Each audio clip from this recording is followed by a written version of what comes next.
যেই খালেদা জিয়াকে আপসহীন নেত্রী যিনি ছিলেন তাকে মৃত্যুর মুখে যারা ফেলে দিয়েছে, মরণ তো সবারই আসবে, মরণ তো সবারই, এটা সত্য, কিন্তু তাকে চিকিৎসা না দিয়ে, তাকে যে কষ্টের মধ্যে রেখে দিয়ে তাকে আজকে মৃত্যুর মুখোমুখি যারা করেছে, ওরা কিন্তু এই দেশের মধ্যে নাই। কি কথা বলেন, কি কথা বলেন?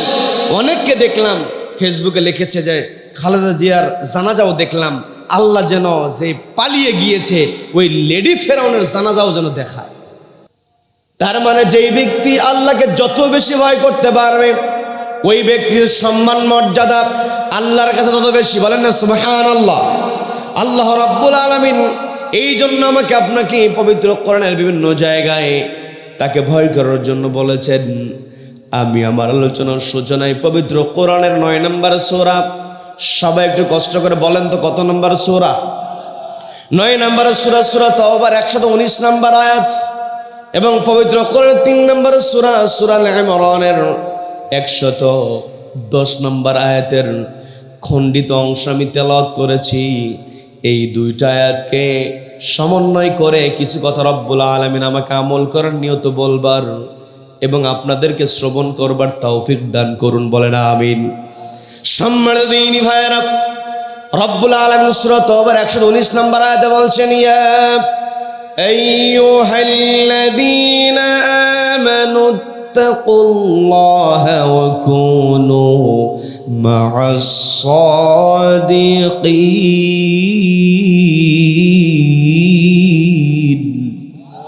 আল্লাহ বলছেন, ইয়া আইয়ুহাল্লাযীনা আমানু, ওহে যারা ঈমান আনয়ন করেছো। এই জায়গাতে আল্লাহ সবাইকে ডাক দিলেন না। কোরআনের কোন কোন জায়গায় রব্বুল আলামিন বলছেন ইয়া আইয়ুহান নাস, গোটা মানব জাতিকে ডাক দিয়েছেন। কোন জায়গায় বলেছেন ইয়া আইয়ুহাল কাফিরুন, কাফেরদেরকে ডাক দিয়েছেন। কোন জায়গায় মুনাফিকদেরকে সম্বোধন করে রব্বুল আলামিন কথা বলেছেন। আর এই জায়গাতে আল্লাহ শুধুমাত্র বললেন ইয়া আইয়ুহাল্লাযীনা আমানু, ও ইউ হু হ্যাভ বিলিভড, যারা বিশ্বাস স্থাপন করেছো একজনের উপরে, তিনি কে? সবাইকে বলতে হবে তিনি কে। সে আল্লাহর প্রতি আমাদের ঈমান আছে না নাই? তার মানে আমাদের জন্য এই আয়াত অবতীর্ণ করেছেন আল্লাহ। আল্লাহ বলছেন আল্লাযীনা আমানু, যারা ঈমান আনয়ন করেছো তাদেরকে আমি নির্দেশনা দিয়ে দিচ্ছি ইত্তাকুল্লাহ, একমাত্র আমি আল্লাহ, আমাকে ভয় করো। একমাত্র ভয় করতে হবে আল্লাহকে। আল্লাহকে ভয় করলে সম্মান বাড়ে, মর্যাদা বাড়ে। 1 নম্বর ওয়ার্ডার আল্লাহ দিলেন, আমি আল্লাহ, আমাকে ভয় করো। 2 নম্বর আল্লাহ বলছেন কুনু মা'আস সাদিকিন, সত্যবাদীদের সঙ্গী হয়ে যাও। এই আয়াতে মোট ওয়ার্ডার 2টা। সবাই একটু কষ্ট করে বলেন কয়টা ওয়ার্ডার? 2টা ওয়ার্ডার। 1 নম্বর বলছে ইত্তাকুল্লাহ, একমাত্র আমি আল্লাহ, আমাকে ভয় করো। 2 নম্বর আল্লাহ বললেন কুনু মা'আস সাদিকিন, সত্যবাদীদের সঙ্গী হয়ে যাও। আল্লাহর ভয় আমার আপনার ভিতর ততক্ষণ থাকবে যতক্ষণ আমি আপনি সত্যবাদীদের সঙ্গে থাকতে পারবো। কিন্তু যারা মিথ্যা কথা বলে, যারা কৌশল করে, যারা মানুষকে ঠকায়, তাদের কাছে গেলে আল্লাহর ভয় এমনিতেই কমে যাবে। কি কথা বলেন, কি কথা বলেন? আমার আপনার টার্গেট হবে সত্যবাদীদের সঙ্গে থাকতে হবে। এখন যদি আমি আপনাদেরকে প্রশ্ন করি, এই পৃথিবীতে সবচাইতে বড় সত্য হলো একটি কিতাব, কিতাবের নাম কি? এই কোরআনের চাইতে মহাসত্য পৃথিবীতে আর দ্বিতীয়টা হতে পারবে নাকি? তার মানে কোরআন যেখানে আছে সত্যবাদী সেখানে আছে, যেখানে কোরআন নাই সেখানে সত্যবাদী নাই। কথা বলেন ঠিক কিনা? আমাকে আপনাকে সত্যবাদী হতে হবে। আমার আপনার সম্পর্ক হবে ওয়াকুনু মা'আস সাদিকিন।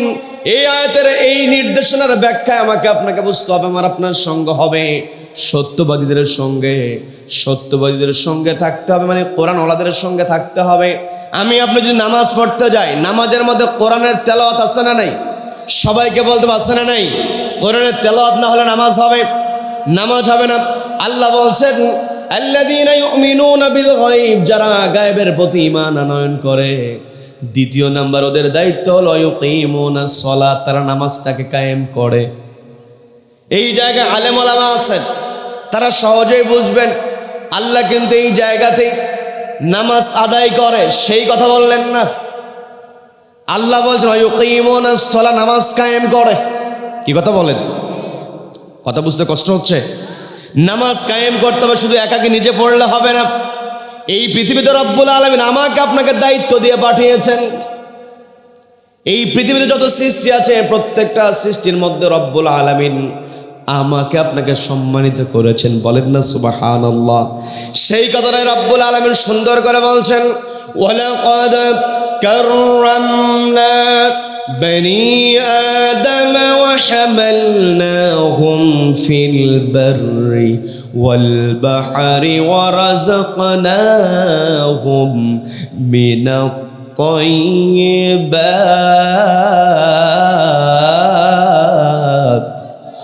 আল্লাহ বলেন ওয়ালাকাদ কাররামনা বনি আদম, আদম সন্তানকে আমি সম্মানিত করেছি। এই আয়াতে আল্লাহ মোট কথা বলেছেন তিনটা। সবাই বলেন তো কয়টা কথা? তিনটা কথা বলছেন আল্লাহ। বলছেন এক নম্বরে বললেন কাররামনা বনি আদম, আদম সন্তানকে আমি সম্মানিত করেছি। ওয়া হামালনাহুম ফিল বাররি ওয়াল বাহর, মাটিতে এবং পানিতে চলার জন্য আমি তাদেরকে বাহন দিয়েছি। মানুষ এক জায়গায় থেকে আরেক জায়গায় যায়, যেই গাড়িগুলো ব্যবহার করে এই গাড়িগুলো তৈরি করার জন্য মেধা একজন দিয়েছেন, তিনি কে? যত বড় বিমান হোক না কেন, যত বড় গাড়ি হোক না কেন, গাড়ি যত বড়ই হোক, একতলা গাড়ি হোক আর দুইতলা গাড়ি হোক, দোতলা গাড়ি এখন দেখা যায় রাস্তায়, কি কথা বলেন? এমনও গাড়ি বের হয়েছে স্লিপার কোচ বলা হয়, পিছনে যাত্রীরা ঘুমায়। ছোট বড় যত বড় গাড়ি হোক, ছোট গাড়ি হোক, ওই গাড়িকে নিয়ন্ত্রণ করে আমার আপনার মতো মানুষ, বলেন না সুবহানাল্লাহ, বলেন সুবহানাল্লাহ। এরপরে রব্বুল আলামিন বলছেন রাযাকনাহুম মিনাত তাইয়্যিবাত, এই মানুষকে এক নম্বরে সম্মান দিলাম। দ্বিতীয় নম্বরে এই পৃথিবীতে চলার জন্য সব কিছু আমি তাদের অধীনস্থ করে দিলাম। তৃতীয় নাম্বার হলো ওদেরকে আমি দিয়েছি পবিত্র রিজিক। রিজিকটা হবে পবিত্র। রিজিকটা কেমন হবে বলেন? আমার দেশে অবৈধ উপায়ে রিজিকটাকে অপবিত্র বানায় এমন লোক আছে না নাই? আছে না নাই? আছে। এই জায়গাতে আমাকে আপনাকে কথাগুলো বুঝতে হবে। আমার পূর্বে আমার অত্যন্ত কাছের প্রিয় ভাই মাকসুদ আল আজমি, সে সুন্দর করে মরণের কথা আপনাদেরকে বলেছেন। কি কথা বলেন? যেই ব্যক্তির মরণ নিয়ে স্মরণ থাকবে, যার স্মরণে থাকবে মরণ, সে কখনো অবৈধ পন্থা অবলম্বন করবে না। এই পৃথিবীতে সম্মান মানুষের হালাল রিজিকের মধ্যেই রয়েছে। তবে লক্ষ্য করা যায় সমাজের মধ্যে তুলনামূলকভাবে যদি আমরা চিন্তা করি, স্বাভাবিক সেন্সে আমাদের কাছে মনে হয় যার অর্থ আছে সেই সম্মানই। হারামখোর হলেও সম্মান আছে না নেই? বলেন বলেন, আছে। কিন্তু হারামখোরের সম্মান কিন্তু টেকসই হয় না। কি কথা বলেন? এই জাজ থেকে 2 বছর পিছনে যদি যাই, যেই সমস্ত হারামখোরদের দাপটে এলাকায় থাকা যেত না, আজকে ওদের এলাকাতে আসার সাহসই নাই। কি কথা বলেন? কি কথা বলেন? কিন্তু দেখবেন এলাকায় কিছু গরিব মানুষ থাকে, রিক্সা চালায়, মানুষের বাড়িতে খেতে খামারে কাজ করে, স্ট্রেট ফরওয়ার্ড কথা বলে, কে আসলো কে গেল দেখে না, ভুল কথা বললেই কথা ধরে ফেলে, এমন কিছু শক্ত প্রতিবাদী ভাই কিন্তু পাওয়া যায়। আছে না নাই? নাম হতে পারে আব্দুল করিম, নাম হতে পারে আব্দুর রহিম। দেখবেন এলাকার সবচাইতে বড় ধনাঢ্য ব্যক্তি, ওই ব্যক্তিও খেয়াল করে যেখানে আব্দুর রহিম আছে ওই জায়গাতে কথা মেপে বলতে হবে, যদি উল্টা পাল্টা বলি এই পাগল সাইজ করে দেবে। আছে না নাই? আছে না নাই? আব্দুর রহিম স্ট্রেট ফরওয়ার্ড কথা বলে, ওকে বলতেছে পাগল, আসলে মূলত ওই পাগল নয়, পাগল হচ্ছে যেই ভুল করছে, যে হারামখোর হয়েছে। কথা বলেন, কি কথা বলেন? তার মানে আল্লাহ বলেছেন আমি মানুষকে সম্মান দিয়েছি, ওয়ালাকাদ কাররামনা বনি আদম, আদম সন্তানকে আমি সম্মানিত করেছি। এই সম্মান আমি আপনি তখনই ধরে রাখতে পারবো যখন আমার আপনার রিজিকটা হবে হালাল। কথাটা কার? সবাইকে বলবো কথাটা কার? সেই রব্বুল আলামিন আমাকে আপনাকে অর্ডার দিলেন, আল্লাহকে ভয় করতে হবে, সত্যবাদীদের সঙ্গী হতে হবে। এই পৃথিবীতে রব্বুল আলামিন আমাকে আপনাকে পাঠিয়েছেন। যত সৃষ্টি আছে প্রত্যেকটা সৃষ্টির মধ্যে রব্বুল আলামিন আমাকে আপনাকে সম্মান দিয়ে দিলেন। আবার এই পৃথিবীতে যা কিছু আল্লাহ তৈরি করেছেন সব কিছু কেবলমাত্র মানুষের জন্য তৈরি করেছেন। বলেন না সুবহানাল্লাহ।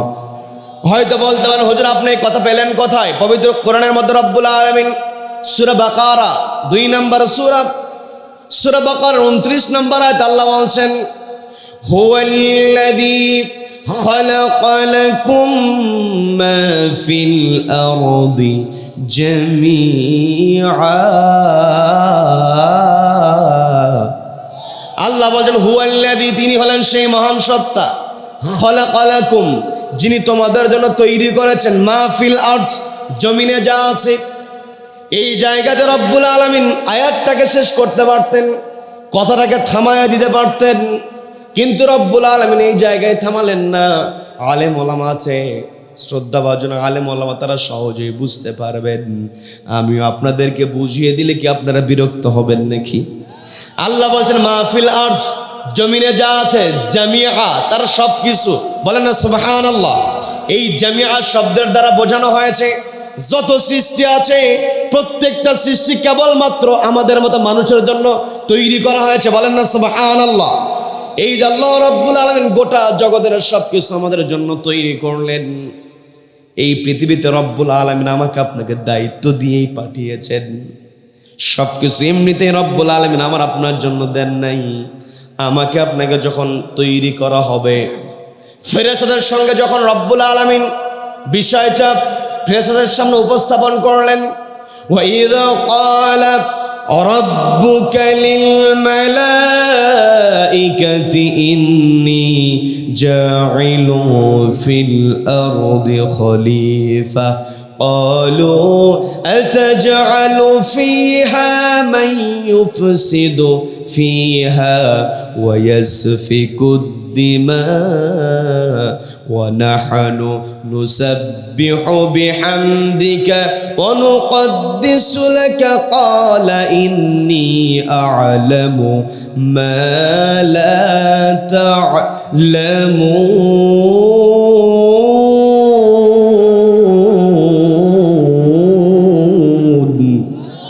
আল্লাহ বলছেন ওয়াইযা ক্বালা রাব্বুকা লিল মালাইকা, যখন তোমার রব ফেরেশতাদের সঙ্গে কথোপকথন করলেন, ইন্নী জাইলুন ফিল আরদি খলিফা, পৃথিবীতে আমি আমার খলিফা পাঠাবো। সবাইকে একটু কষ্ট দেব, বলেন তো কি পাঠাবো? বলেন খলিফা পাঠাবো। এই জায়গাতে আল্লাহ বলতে পারতেন আমি পৃথিবীতে নাস পাঠাবো। পবিত্র কোরআনের সর্বশেষ সূরার নামটা হচ্ছে সূরা নাস, 114 নম্বর সূরা। নাস মানে হচ্ছে মানুষ, কি কথা বলেন? আবার আমাকে আপনাকে রব্বুল আলামিন সবচাইতে সুন্দর করে তৈরি করেছেন। আল্লাহ বলছেন লাকাদ খালাকনাল ইনসানা ফি আহসানি তাকওয়ীম।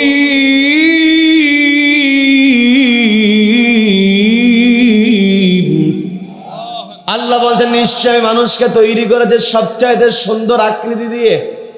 এই জায়গাতে বলা হলো লাকাদ খালাকনাল ইনসান, আমাদের পরিচয় এখানে দেওয়া হলো আমরা হলাম ইনসান। সম্মানের কথা বলতে গিয়ে আল্লাহ বলছেন ওয়ালাকাদ কাররামনা বানি আদম, আদম সন্তানকে আমি সম্মান দিয়েছি। এক জায়গাতে আমার আপনার পরিচয় বললেন আদম সন্তান, আরেক জায়গাতে আমার আপনার পরিচয় বললেন ইনসান, আরেক জায়গায় আমার আপনার পরিচয় বললেন নাস। কিন্তু ফেরেশতাদের সঙ্গে যখন রব্বুল আলামিন আমাদের পরিচয় করিয়ে দেবেন তখন বলেছেন ইন্নী জাইলুন ফিল আরদি খলিফা। এই খলিফা শব্দের বাংলা হচ্ছে প্রতিনিধি, ইংরেজিতে বলা হয় রিপ্রেজেন্টেটিভ। এই রিপ্রেজেন্টেটিভ শব্দের সঙ্গে আমাদের পরিচিত তখনই হয় যখন অসুস্থ হয়ে ডাক্তারের কাছে যায়, ডাক্তারের চেম্বারে ঢুকেছে, প্রেসক্রিপশন লিখে দেওয়ার পরে ডাক্তারের কাছ থেকে বের হয়েছে, বের হওয়ার সঙ্গে সঙ্গে দেখবেন সামনে কিছু মানুষ দাঁড়িয়ে থাকে, বলে যে ভাই প্রেসক্রিপশনটা একটু দেই, ছবি উঠাই। এমন লোক আছে না নেই? আপনাদের এদিকে মনে হয় নাই? আছে। ডাক্তারের চেম্বার থেকে বের হওয়ার সঙ্গে সঙ্গে সুন্দর পোশাক পরে খুব হ্যান্ডসাম স্মার্টলি কথা বলে যে ভাইয়া একটু প্রেসক্রিপশনটা প্লিজ, বলে কি বলে না? বলে ছবিটা উঠায়। এটা ওর দায়িত্ব। ও হচ্ছে রিপ্রেজেন্টেটিভ ঔষধ কোম্পানির।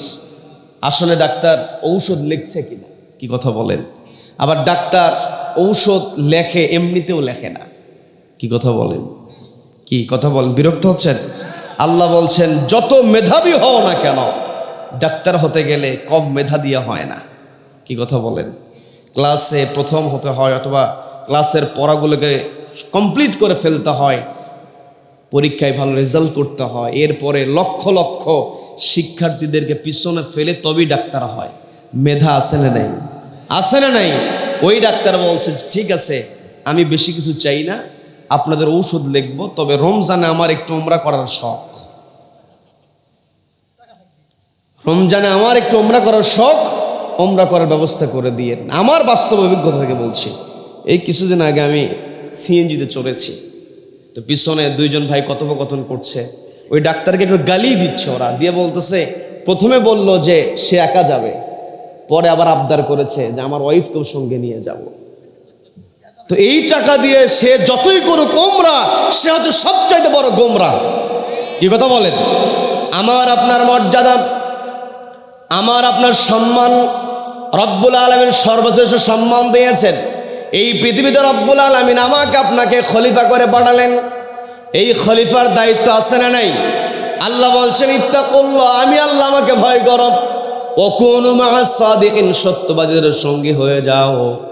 যখন আমি আপনি সত্যবাদীদের সঙ্গী হয়ে যাব, তখন আমার আপনার দায়িত্ব হচ্ছে, আল্লাহ বলছেন কুনতুম খায়রা উম্মাতিন উখরিজাত লিন-নাসি তা'মুরুনা বিল মা'রুফি ওয়া তানহাউনা 'আনিল মুনকারি ওয়া তু'মিনুনা বিল্লাহ।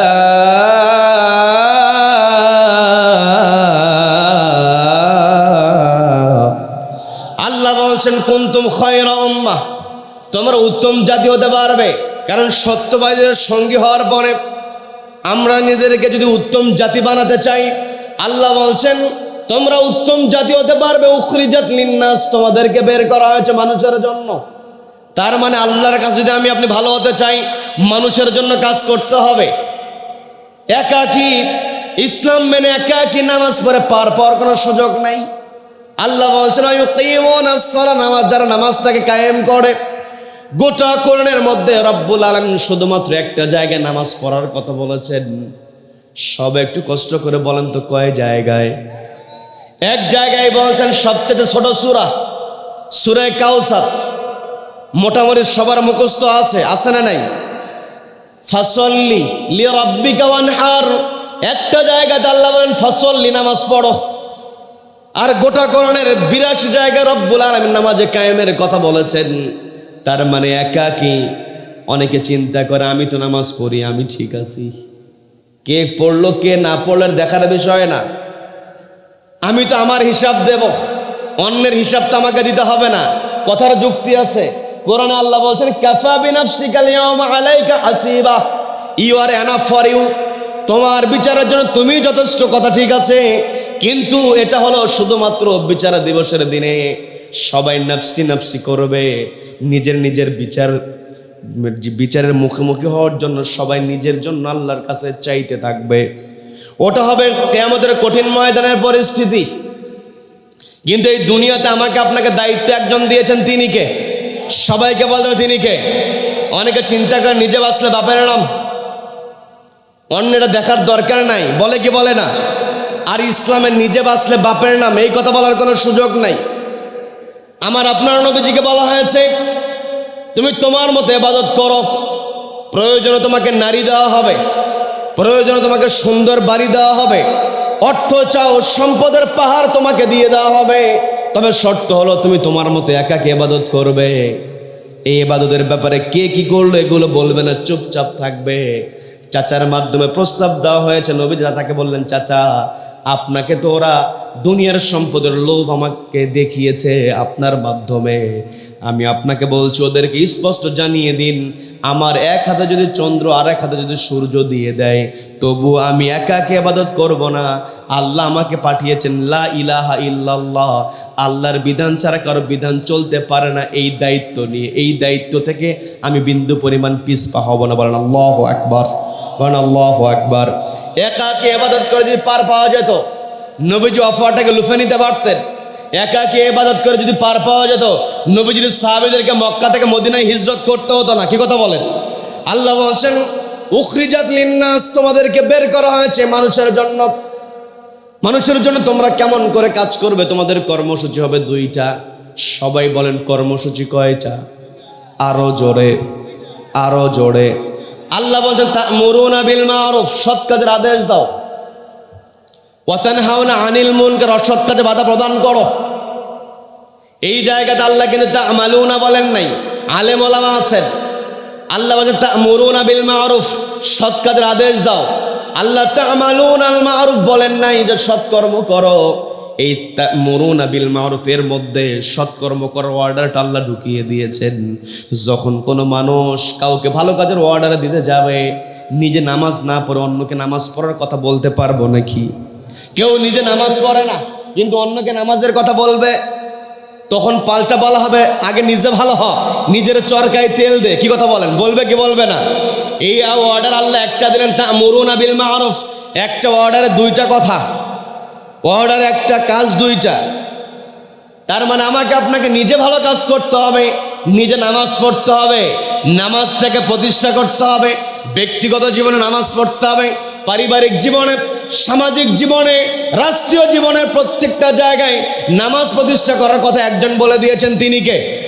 সবাইকে বলতো তিনি কে? আল্লাযীনা ইম্মাক্কান্নাহুম ফিল আরদি আকামুস সালাহ। সূরা হজ্জের মধ্যে রব্বুল আলামিন বলছেন যেখানে তোমরা জমিনে যেখানে তোমরা কর্তৃত্ব পাবে, কর্তৃত্ব পাওয়ার পরে প্রথম ধাপ হলো আকামুস সালাহ, নামাজটাকে কায়েম করো। এটা কি আমার কথা নাকি আল্লাহর কথা? আল্লাহর কথা আমাকে আপনাকে মানতে হবে। দ্বিতীয় নাম্বার আল্লাহ বললেন ওয়া তানহাউনা আনিল মুনকার, অসৎ কাজে বাধা প্রদান করো। নিজে যদি খারাপ কাজ থেকে দূরে না থাকে, এক সিগারেট খোর যদি আরেক সিগারেট খোরকে বলে সিগারেট খাইস না, এটা মানাবে? বলবে আগে নিজে বাদ দে। বলবে কি বলবে না? তার মানে এই ওয়ার্ডের মধ্যে আল্লাহ বলছেন খারাপ কাজ থেকে দূরে থাকো এবং খারাপ কাজ যেখানেই দেখো সেখানে বাধা প্রদান করো। এটা আমার কথা নয়, আপনি কোট করে নিতে পারেন পবিত্র কোরআনের 3 নম্বর সূরা ইমরানের 110 নম্বর আয়াতে আল্লাহ বলছেন ওয়া তানহাউনা আনিল মুনকার, অসৎ কাজ, মন্দ কাজ, খারাপ কাজ যেখানে দেখবে সেখানে বাধা দাও। আমার দেশে অসৎ কাজ, মন্দ কাজ, খারাপ কাজ আছে না নাই? চুরি আছে না নাই? দুর্নীতি আছে না নাই? দিন দিন বাড়ছে না কমছে? শিক্ষিত বাড়ছে না কমছে? বলেন বলেন। শিক্ষিত বাড়ছে, দুর্নীতিও বাড়ছে। কথা তো এমন হওয়া উচিত ছিল না। কথা হওয়া উচিত ছিল শিক্ষিত বাড়ছে, দুর্নীতি কমছে। কিন্তু কথা কষ্ট নিয়ে বলতে হয় আজকে আমার দেশে যে যত বড় শিক্ষিত সে তত বড় চোর। কি কথা বলেন? যার চেয়ার যত বড় সে তত বড় ডাকাত। একটাই কারণ, একটি কিতাবের অভাব। সেই কিতাবের নাম কি? সবাইকে বলতো সেই কিতাবের নাম কি? এই কিতাবটা আল্লাহ আমাকে আপনাকে গাইডলাইন করে দিয়েছেন, the complete code of life. আমার আপনার জীবনে যা যা দরকার সব কিছু কোরআনের মধ্যে কোড করে দিয়েছেন যিনি, তিনি কে? আমার দেশে দুর্নীতি দিন দিন বেড়েই চলছে। দুর্নীতির পাহাড় আছে না নাই? যারা দুর্নীতি করে তারা কিন্তু অধিকাংশই সর্বোচ্চ ডিগ্রিধারী। কি কথা বলেন? সর্বোচ্চ ডিগ্রিধারী, রাষ্ট্রের চেয়ারে বসে, রাষ্ট্রীয় সুযোগ সুবিধা আছে, এরপরও কলমের খোঁচা দিয়া লক্ষ লক্ষ কোটি কোটি টাকার পাহাড় গড়ে ফেলে। আছে না নাই? নবীজি দাড়ি রেখেছেন। আমরা দাড়ি যে রেখেছি এর একটাই কারণ, দাড়ি আমরা যারা রেখেছি, যারা আমরা দাড়ি রেখে দিয়েছি তারা আমরা জানি যে নবীজির সুন্নাত, নবীজির আদর্শ মেনেই আমি আপনি দাড়ি রেখেছি। আমাদের অধিকাংশ সবার মাথায় টুপি। এই টুপি আমরা পরিধান করি একটাই কারণ, নবীজি টুপি পরিধান করেছেন। ঢিলে জামা পরেছি, মাথায় পাগড়ি দিয়েছি, এগুলো নবীজির সুন্নাত। এগুলো আমাকে আপনাকে অবশ্যই মানতে হবে, কারণ নবীজিকে আমাদের জন্য আদর্শ বানিয়ে দিয়েছেন একজন, তিনি কে? রব্বুল আলামিন সুন্দর করে বলছেন লাকাদ কানা লাকুম ফি রাসূলিল্লাহি উসওয়াতুন হাসানাতুন লিমান কানা ইয়ারজুল্লাহা ওয়াল ইয়াওমাল আখির ওয়া যাকারাল্লাহ। আল্লাহ বলেন লাকাদ কানা লাকুম, তোমাদের জন্য আমি নির্ধারিত করে দিয়েছি, ফি রাসূলিল্লাহি, রাসূলের মধ্যে, উসওয়া হাসানা, উত্তম আদর্শ, নবীর আদর্শ আমি আপনি লালন করে দাঁড়িয়ে রেখেছি।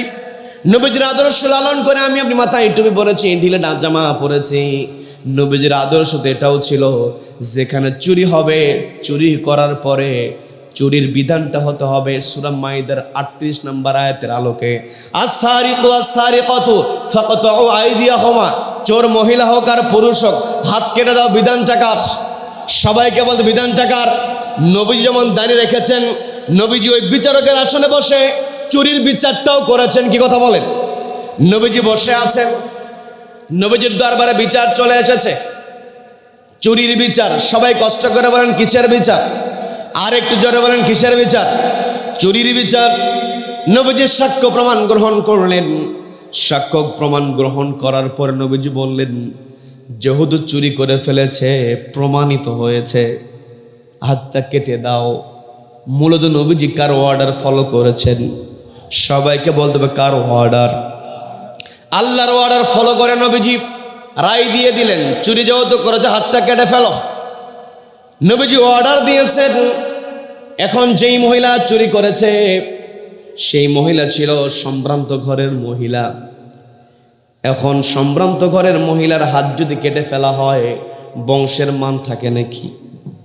বংশের মধ্যে কেউ যদি আকাম কুকাম করে ফেলে, তখন যারা সচেতন মানুষ তারা বলে ফেলে, হাই কি কাজ করলো, বংশের মানটা রাখলো না, বংশের চুনকালি দিল, বলে কি বলে না? ওই সময় ওই বনু মাকজুম গোত্রের মহিলা ছিল, বংশটা ছিল, গোত্রটা ছিল বনু মাকজুম। ওই বনু মাকজুম গোত্রের কয়েকজন মিলে ওমর রাদিয়াল্লাহু তাআলার পাশে দাঁড়িয়ে গিয়েছে। ছোট্ট একটা ঘটনা, অল্পতেই বলবো, বিরক্ত হবেন নাকি? আপনাদের অনেকের জানা থাকতে পারে, কিন্তু আমি আমার মতো করে একটু বোঝানোর জন্য বলছি। সেটা হলো, বনু মাকজুম গোত্রের সম্ভ্রান্ত কিছু মানুষ ওমর রাদিয়াল্লাহু তাআলার পাশে দাঁড়িয়ে গেলেন। দাঁড়িয়ে গিয়ে বলছে, ওমর ভাই, ওমর তুমি তো রায় দেখেছো, নবীজির রায়ের বিরুদ্ধে কথা বলার সাহস আমাদের নাই। নবীজির রায়টাকে মেনে নিয়েছি, আমাদের কোনো আপত্তি নাই। চুরি করেছে, নবীজি রায় দিয়েছে, এ ব্যাপারে আমাদের কোনো দ্বিমত নাই। তবে আমরা একটা আপত্তি করতে চাই, আমরা একটা প্রস্তাব দিতে চাই। যদি নবীজি প্রস্তাবটা গ্রহণ করে, তাহলে হয়তোবা আমাদের মহিলার হাতটাকে আমরা একটু রক্ষা করতে পারবো। ওমর রাদিয়াল্লাহু তাআলা চুপ, কোনো কথা বলছেন না, ওরা কথা বলেই যায়। বলতেছে, নবীজির রায় মেনে নিয়েছি, তবে নবীজির কাছে একটু প্রস্তাব দিয়ে দেখো তো ভাই, যত জরিমানাই নবীজি ধার্য করুক না কেন, আমরা জরিমানা দেব। আমাদের সব অর্থ সম্পত্তি দিয়ে হলেও আমাদের এই বনু মাকজুম গোত্রের মহিলার হাতটাকে আমরা একটু রক্ষা করতে চাই। নবীজির কাছে গিয়ে বলো, নবীজির রায়ের বিরুদ্ধে আমাদের আপত্তি নাই। ওমর রাদিয়াল্লাহু তাআলা বলছেন, নবীজির কাছে গিয়ে আমি সুপারিশ করব, এই সাহসটা আমি ওমরের নাই। বলেন আল্লাহু আকবার। আসলেই কি ওমর রাদিয়াল্লাহু তাআলার সাহস আছে না নাই? এমন সাহসী মানুষ ছিলেন, তিনি যে রাস্তায় গিয়েছেন ওই রাস্তায় শয়তানও পর্যন্ত যায় নাই। বলেন আল্লাহু আকবার। সেই সাহস ওমর রাদিয়াল্লাহু তাআলা বলছেন, নবীজির কাছে গিয়ে আমি বলবো, সেই সাহসটা আমার নাই। ওমর রাদিয়াল্লাহু তাআলা যখন নিষেধ করে দিলেন, ওরা ওদের চেষ্টা তখন অব্যাহত রাখলো। দেখবেন সমাজের মধ্যে যারা ধনাঢ্য মানুষ হয়, ওই অর্থের দাপট দেখি অর্থকে ব্যয় করে অপরাধটাকে ধামা চাপা দেওয়ার চেষ্টা করে, আসে নাই? সবাইকে বলতে বা আসে নাই? কয়েকজন চিন্তা করে দেখল, নবীজির কাছ পর্যন্ত প্রস্তাবটা পৌঁছানো হোক, কিন্তু কাকে বলবো? ওমর যেখানে অপারগতা দেখিয়েছে সেখানে তার কেউ সাহস করবে না। নবীজির নাতি ছিল ওসামা ইবনে যায়েদ রাদিয়াল্লাহু তাআলা আনহু। যায়েদ ইবনে হারেসা রাদিয়াল্লাহু তাআলার সন্তান, পালক পুত্রের সন্তান, তারই সন্তান নাতি। নাতির সঙ্গে দাদার সম্পর্ক খারাপ না ভালো? কম ভালো না বেশি ভালো? ওসামা ইবনে যায়েদ রাদিয়াল্লাহু তাআলা বয়সের মধ্যে তখনও ভারত আসে নাই, এখনো প্রজ্ঞাপূর্ণ তিনি হতে পারেন নাই। নবীজির সঙ্গে সব কথা বলেন, নবীজি অনেক স্নেহ করেন, যত্ন করেন, আদর করেন। ওই কয়েকজন মিলে গিয়ে বলছে, ওসামা নবীজিকে এই প্রস্তাবটা দিয়ে দাও, যে প্রস্তাবটা ওমরের কাছে বলেছিল।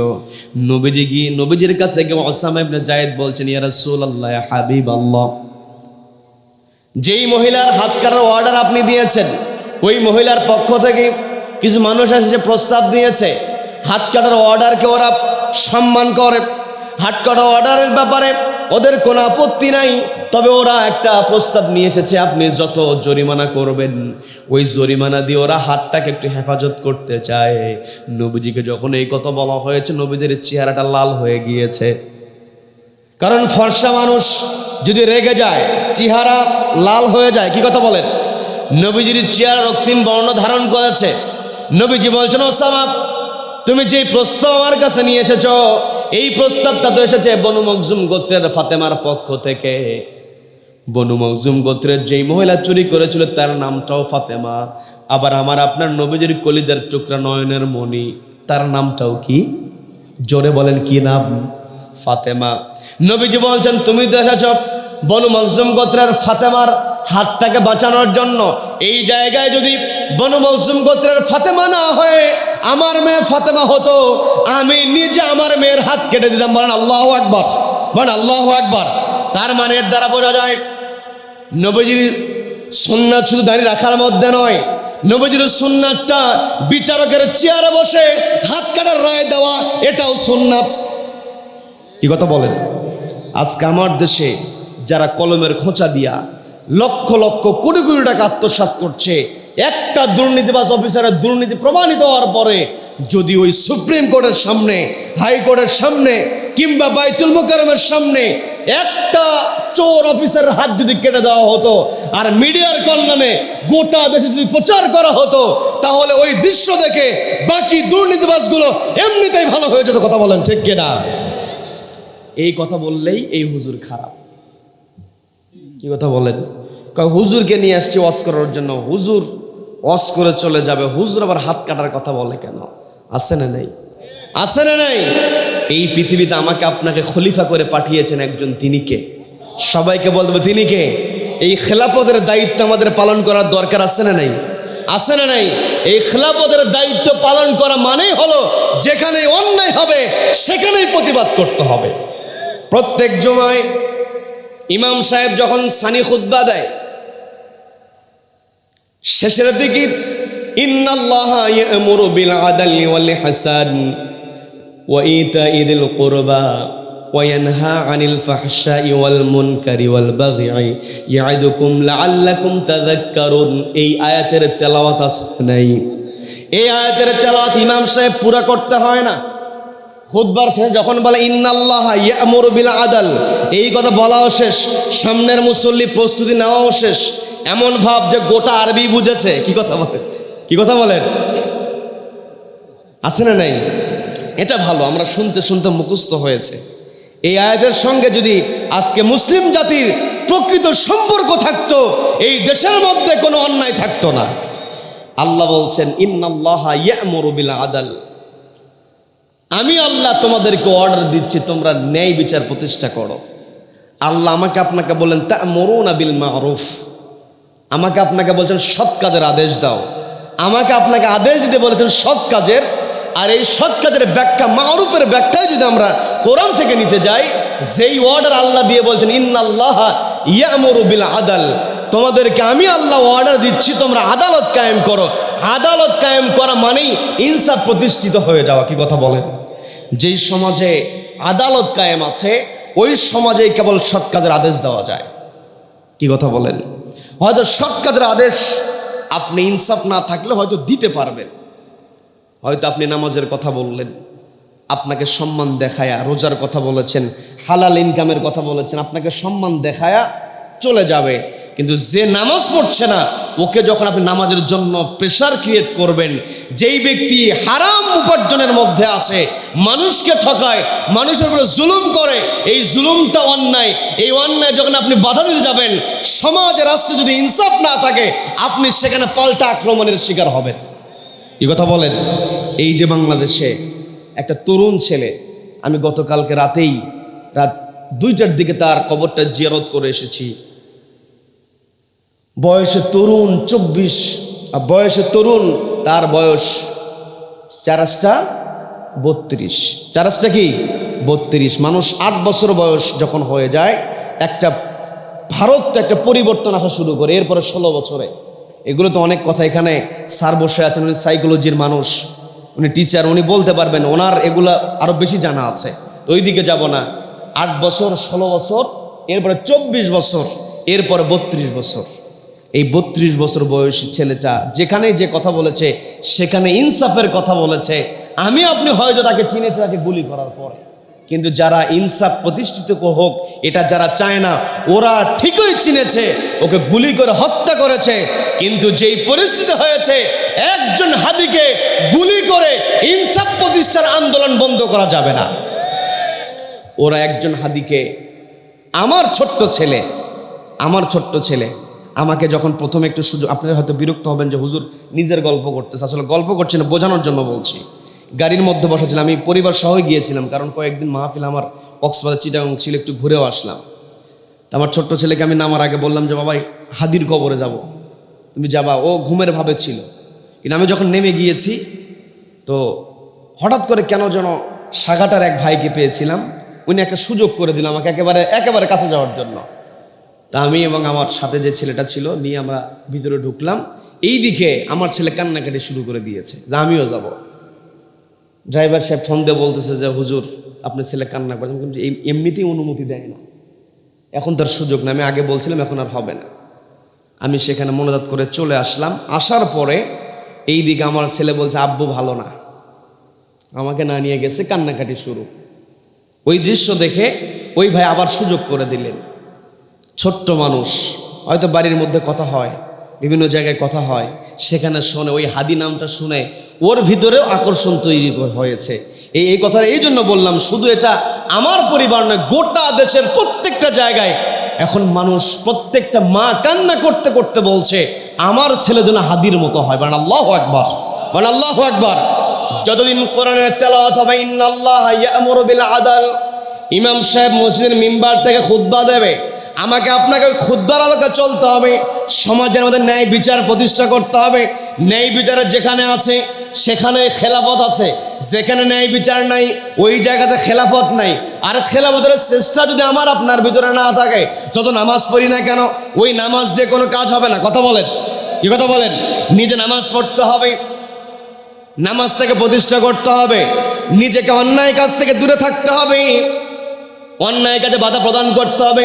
নবীজি বললেন মান রাআ মিনকুম মুনকারান, যখন তোমরা দেখবে কোনো খারাপ কাজ, ফালিয়ুগাইয়িরহু বিয়াদিহি, হাত দ্বারা ওটাকে প্রতিহত করো।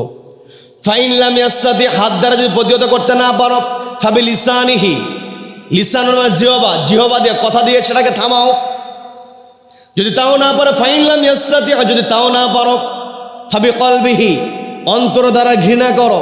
এই কথা বলে নবীজি থেমে যান নাই। নবীজি বলছেন তবে জেনে রেখে দিও, অন্তর দ্বারা ঘৃণা করা হলো যালিকা আদআফুল ঈমান, এটা হচ্ছে সবচাইতে নিম্ন মানের ঈমান, সবচাইতে নিম্ন। দাঈফুন শব্দের অর্থ, আপনারা কি আমার কথা বিরক্ত হচ্ছেন? দাঈফুন শব্দের অর্থ হচ্ছে দুর্বল, আর আদআফু এই জায়গাতে আল্লাহ সুপারলেটিভ ডিগ্রি ব্যবহার করেছেন। যারা ইংরেজি বোঝেন, আরবিতে ইসমে তাফজিল বলা হয়। আপনাদেরকেও বুঝাই দিয়ে আপনারাও বুঝবেন। গুড, বেটার, বলেন গুড হলো ভালো, বেটার তুলনামূলক ভালো, বেশি সবচাইতে ভালো। আর দাঈফুন মানে হচ্ছে দুর্বল, আর আদআফু মানে সবচাইতে দুর্বল। তার মানে যারা অন্যায়ের প্রতিবাদ করতে পারে না, ওরা অনেক সময় এমন ভাব দেখেন মনে হয় জান্নাত থেকে সবেমাত্র বের হয়ে আসছে। আছে না নাই? এই ভেজালের মধ্যে আমি নাই বাবা, মানে দুনিয়াতে আসছে কোনো মতো ভেজালে যাবে না, জান্নাত থেকে আসছে আবার জান্নাতে ঢুকে যাবে। কি কথা বলেন? অথচ আল্লাহর হাবিব বলেন যালিকা আদআফুল ঈমান, ইসমে তাফজিল আরবি ব্যাকরণের সুপারলেটিভ ডিগ্রি, যেটা ইংরেজিতে যেটা হয়। এই জায়গাটা আমাকে আপনাকে ক্লিয়ার হয়ে যেতে হবে। অনেকে চিন্তা করে যে না আমি কারো পিছে নাই, আমি কোনো জায়গায় বাবা যাব না, আমি আমারটা নিয়ে আছি না। এই টেন্ডেন্সি থেকে আমাকে আপনাকে বের হয়ে আসতে হবে। এটা আমার কথা না, কার কথা? সবাইকে বলতে হবে কার কথা? সমাজে যখন ইনসাফ প্রতিষ্ঠা হয়ে যাবে, আল্লাহ বলছেন ইন্নাল্লাহা ইয়া'মুরু বিল আদল, আমি আল্লাহ তোমাদেরকে অর্ডার দিচ্ছি ন্যায় বিচার প্রতিষ্ঠা করো, ইনসাফ কায়েম করো। আর আল্লাহ বলেন তা'মুরুনা বিল মা'রুফ, তোমরা সৎ কাজের আদেশ দাও। আমরা যদি সৎ কাজের আদেশ দিতে চাই, আমার আপনার অন্যতম সৎ কাজ হবে সমাজের মধ্যে ন্যায় বিচার প্রতিষ্ঠা করা। আমি কিন্তু শুরুতে বলেছিলাম আল্লাহ বলছেন হুদাল লিল মুত্তাকিন, এটা হলো মুত্তাকিদের জন্য গাইডলাইন। আবার আল্লাহ বলেন হুদাল লিন্নাস, মুত্তাকি বান্দারা এই কোরআনের আলোকে যখন চলবে তখন মুসলিম হোক আর অমুসলিম হোক তারাও সমানভাবে শান্তিতে বসবাস করতে পারবে। সন্দেহ হয় নাকি? ওমর রাদিয়াল্লাহু তাআলার কথা যত বলতে নিয়েছিলাম, ওমর রাদিয়াল্লাহু তাআলা যখন রাষ্ট্রীয় চেয়ারে বসেছেন তখন তৎকালীন সময়ে মিশরের গভর্নর ছিলেন আমর ইবনুল আস রাদিয়াল্লাহু তাআলা আনহু। আমর ইবনুল আস রাদিয়াল্লাহু তাআলা মিশরের গভর্নর। তার ছোট্ট একটা ছেলে আছে, কিশোর ছেলে, বালক বয়সে উপনীত হয়েছে। কিশোর তরুণেরা বিভিন্ন টুর্নামেন্ট হয়, শীতকালে ব্যাডমিন্টন আছে না নেই, ক্রিকেটের টুর্নামেন্ট আছে না নেই, ফুটবলের টুর্নামেন্ট আছে। দেখবেন গ্রুপ পর্বে খেলেছে, তারপরে সেকেন্ড রাউন্ডে গেল, কোয়ার্টার ফাইনাল খেললো, সেমিফাইনাল খেললো, ফাইনালে গিয়ে খুব হাড্ডাহাড্ডি লড়াই, সবাই তাদের সর্বোচ্চ প্রদর্শনের চেষ্টা করে। একটা পর্যায়ে যখন হেরে যায়, ওরা যদি একটু শক্তিশালী হয় খেলার মাঠে এমন ভাব দেখায় খেলাই পণ্ড করে, আছে না নাই? আছে না নাই? আর ওই জায়গাতে মারামারি যদি সুযোগ না পায়, যাদের কাছে হেরে গেছে রাস্তায় পাইলে দুটো থাপ্পড় মেরে হলেও বলে যেহেতু মান সম্মান থাকে না, দুটো থাপ্পড় মেরে ওদের উপরে থাকি। আছে না নাই? আছে না নাই? আমর ইবনুল আস রাদিয়াল্লাহু তাআলা তার সন্তান বালক বয়সী কৈশোরে পদার্পণ করেছেন। তিনি যখন খেলায় অংশগ্রহণ করেছেন, ওই খেলায় মুখোমুখি হয়েছে একজন গরিব খ্রিস্টানের ছেলে, খ্রিস্টান বালক। দুইজনের মধ্যে খেলাধুলা শুরু হয়েছে। খ্রিস্টান বালক জিতে গিয়েছে। মুসলিম না মুসলিম? বলেন বলেন। অমুসলিম। খেলায় যখন জিতে গিয়েছে, আমর ইবনুল আস রাদিয়াল্লাহু তাআলার সন্তান তার এই পরাজয়টাকে মেনে নিতে পারে নাই, থাপ্পড় বসিয়ে দিয়েছে। যখন থাপ্পড় দিয়েছে, গরিব একেতে গরিব, তারপর আবার অমুসলিম। খ্রিস্টান সাহস করে নাই বিচার দেয়, বানিয়ে বলছি নাকি? এখানে আলেম ওলামা আছেন। খ্রিস্টানের পক্ষ থেকে কোনো প্রকার বিচার দেওয়া হলো না, চুপচাপ, কোনো কথা হয় নাই। প্রতিবেশী একজন মুসলিমের কানে যখন ঘটনাটা পৌঁছে গিয়েছে, তিনি দ্রুত গিয়ে ওই খ্রিস্টান বালকের বাবাকে গিয়ে বলছে, তোমার ছেলে কেমন করে গভর্নরের ছেলে আঘাত করেছে, এটা তো সহ্য করা যায় না, তুমি বিচার দায়ের করো। তুমি চুপ আছো কেন? বিচার দাও নাই কেন? চুপচাপ, কোনো কথা বলে না। ওই মুসলিম প্রতিবেশী চুপচাপ থাকার অর্থ বুঝে ফেলেছে, কারণ সকালবেলা যদি দুইটা থাপ্পড় মারে, দুপুরবেলা বিচার দিয়েছে, সন্ধ্যাবেলা বৈঠক বসবে। এই যে বিচার দিল, কত বড় সাহস! আমার বিরুদ্ধে বিচার দিয়েছে, সকালে মারছিলাম থাপ্পড়, এখন এমন মাইট দেব হসপিটালে ভর্তি। আসরের পরে হসপিটালে ভর্তি করায় দিয়েছে, মাগরিবের পরে আর কোনো বৈঠকের খবর নাই। এমন ঘটনা আছে না নাই? আছে না নাই? আমর ইবনুল আস তিনি তো গভর্নর মানুষ, তার ছেলের না বিচার দেবে, পাল্টা যদি আক্রমণ হয়, তিনি বলছেন আমি বুঝতে পেরেছি ভয়তেই বিচার দায়ের করছো না, কারণ গভর্নর ছেলের বিরুদ্ধে বিচার দিলে পাল্টা যদি আবার আঘাত করে, এই ভয়ে তুমি বিচার দিচ্ছ না। তোমাকে একটা আমি বুদ্ধি শিখিয়ে দিই, সেটা হলো তুমি যদি গভর্নরের কাছে বিচার দিতে ভয় পাও, তাহলে এই যে সামনে হজের মৌসুমে ওমর রাদিয়াল্লাহু তাআলা মক্কায় চলে আসবে। মিশর থেকে মক্কায় যেতে তো আর বেশি দূরত্ব নয়, অল্প সময় তুমি যেতে পারবে। আমাদের খলিফার কাছে গিয়ে বিচার দায়ের করবে, অবশ্যই বিচার দিতে হবে। দেখবেন প্রতিবেশী যদি শক্ত হয়, এলাকার মানুষের মধ্যে যদি বন্ডিং ভালো থাকে, অন্য এলাকার মানুষ অপরাধ করে কিন্তু পার পায় না। কি কথা বলেন? কি কথা বলেন? মুসলিম প্রতিবেশী সাহস দিয়ে বলছে, ওমর রাদিয়াল্লাহু তাআলা হজে আসবে, তুমি ওখানে বিচার দায়ের করবে। এত বড় সাহস! তোমার ছেলেকে মেরেছে, তোমার ছেলেও যেমন এই রাষ্ট্রের অধিকার আছে, ওই আমর ইবনুল আসের ছেলেরও তেমনই অধিকার আছে। এই জায়গাতে আঘাত করার কোনো সুযোগ নাই। যখন বিচার দায়ের করা হলো, বলা হলো তোমাকে বিচার দায়ের করতে হবে, ওমর রাদিয়াল্লাহু তাআলার সঙ্গে দেখা করলেন। দেখা করে যখন বিচার দায়ের করা হলো, ওমর রাদিয়াল্লাহু তাআলা তিনি সাক্ষ্য প্রমাণ গ্রহণ করলেন। সাক্ষ্য প্রমাণ যখন গ্রহণ হলো, গ্রহণ হওয়ার পরে দেখা গেল আসলেই বিনা অপরাধে এই গভর্নরের ছেলে গরিব বাড়ির ছেলেকে আঘাত করেছে। ওমর রাদিয়াল্লাহু তাআলা ডাক দিয়ে বলছেন, এই দিকে আসো। দুইজনকে ডাক দিলেন, কাছে ডাক দিয়ে বললেন, এখানে দাঁড়াও। বললেন, ওই খ্রিস্টান বালককে বললেন, তোমাকে যেমন করে আঘাত করেছে তুমি সকলের সামনে একে তেমন করে আঘাত করো। বলেন আল্লাহু আকবার, বলেন আল্লাহু আকবার। এটাই হচ্ছে ইসলাম। কি কথা বলেন? শুধুমাত্র মুখে বললে হবে না, নবীদের আদর্শ আমার আপনার ভিতরে থাকতে হবে। পর্দালের মা বোনেরা, কথাগুলো বোঝার চেষ্টা করেন।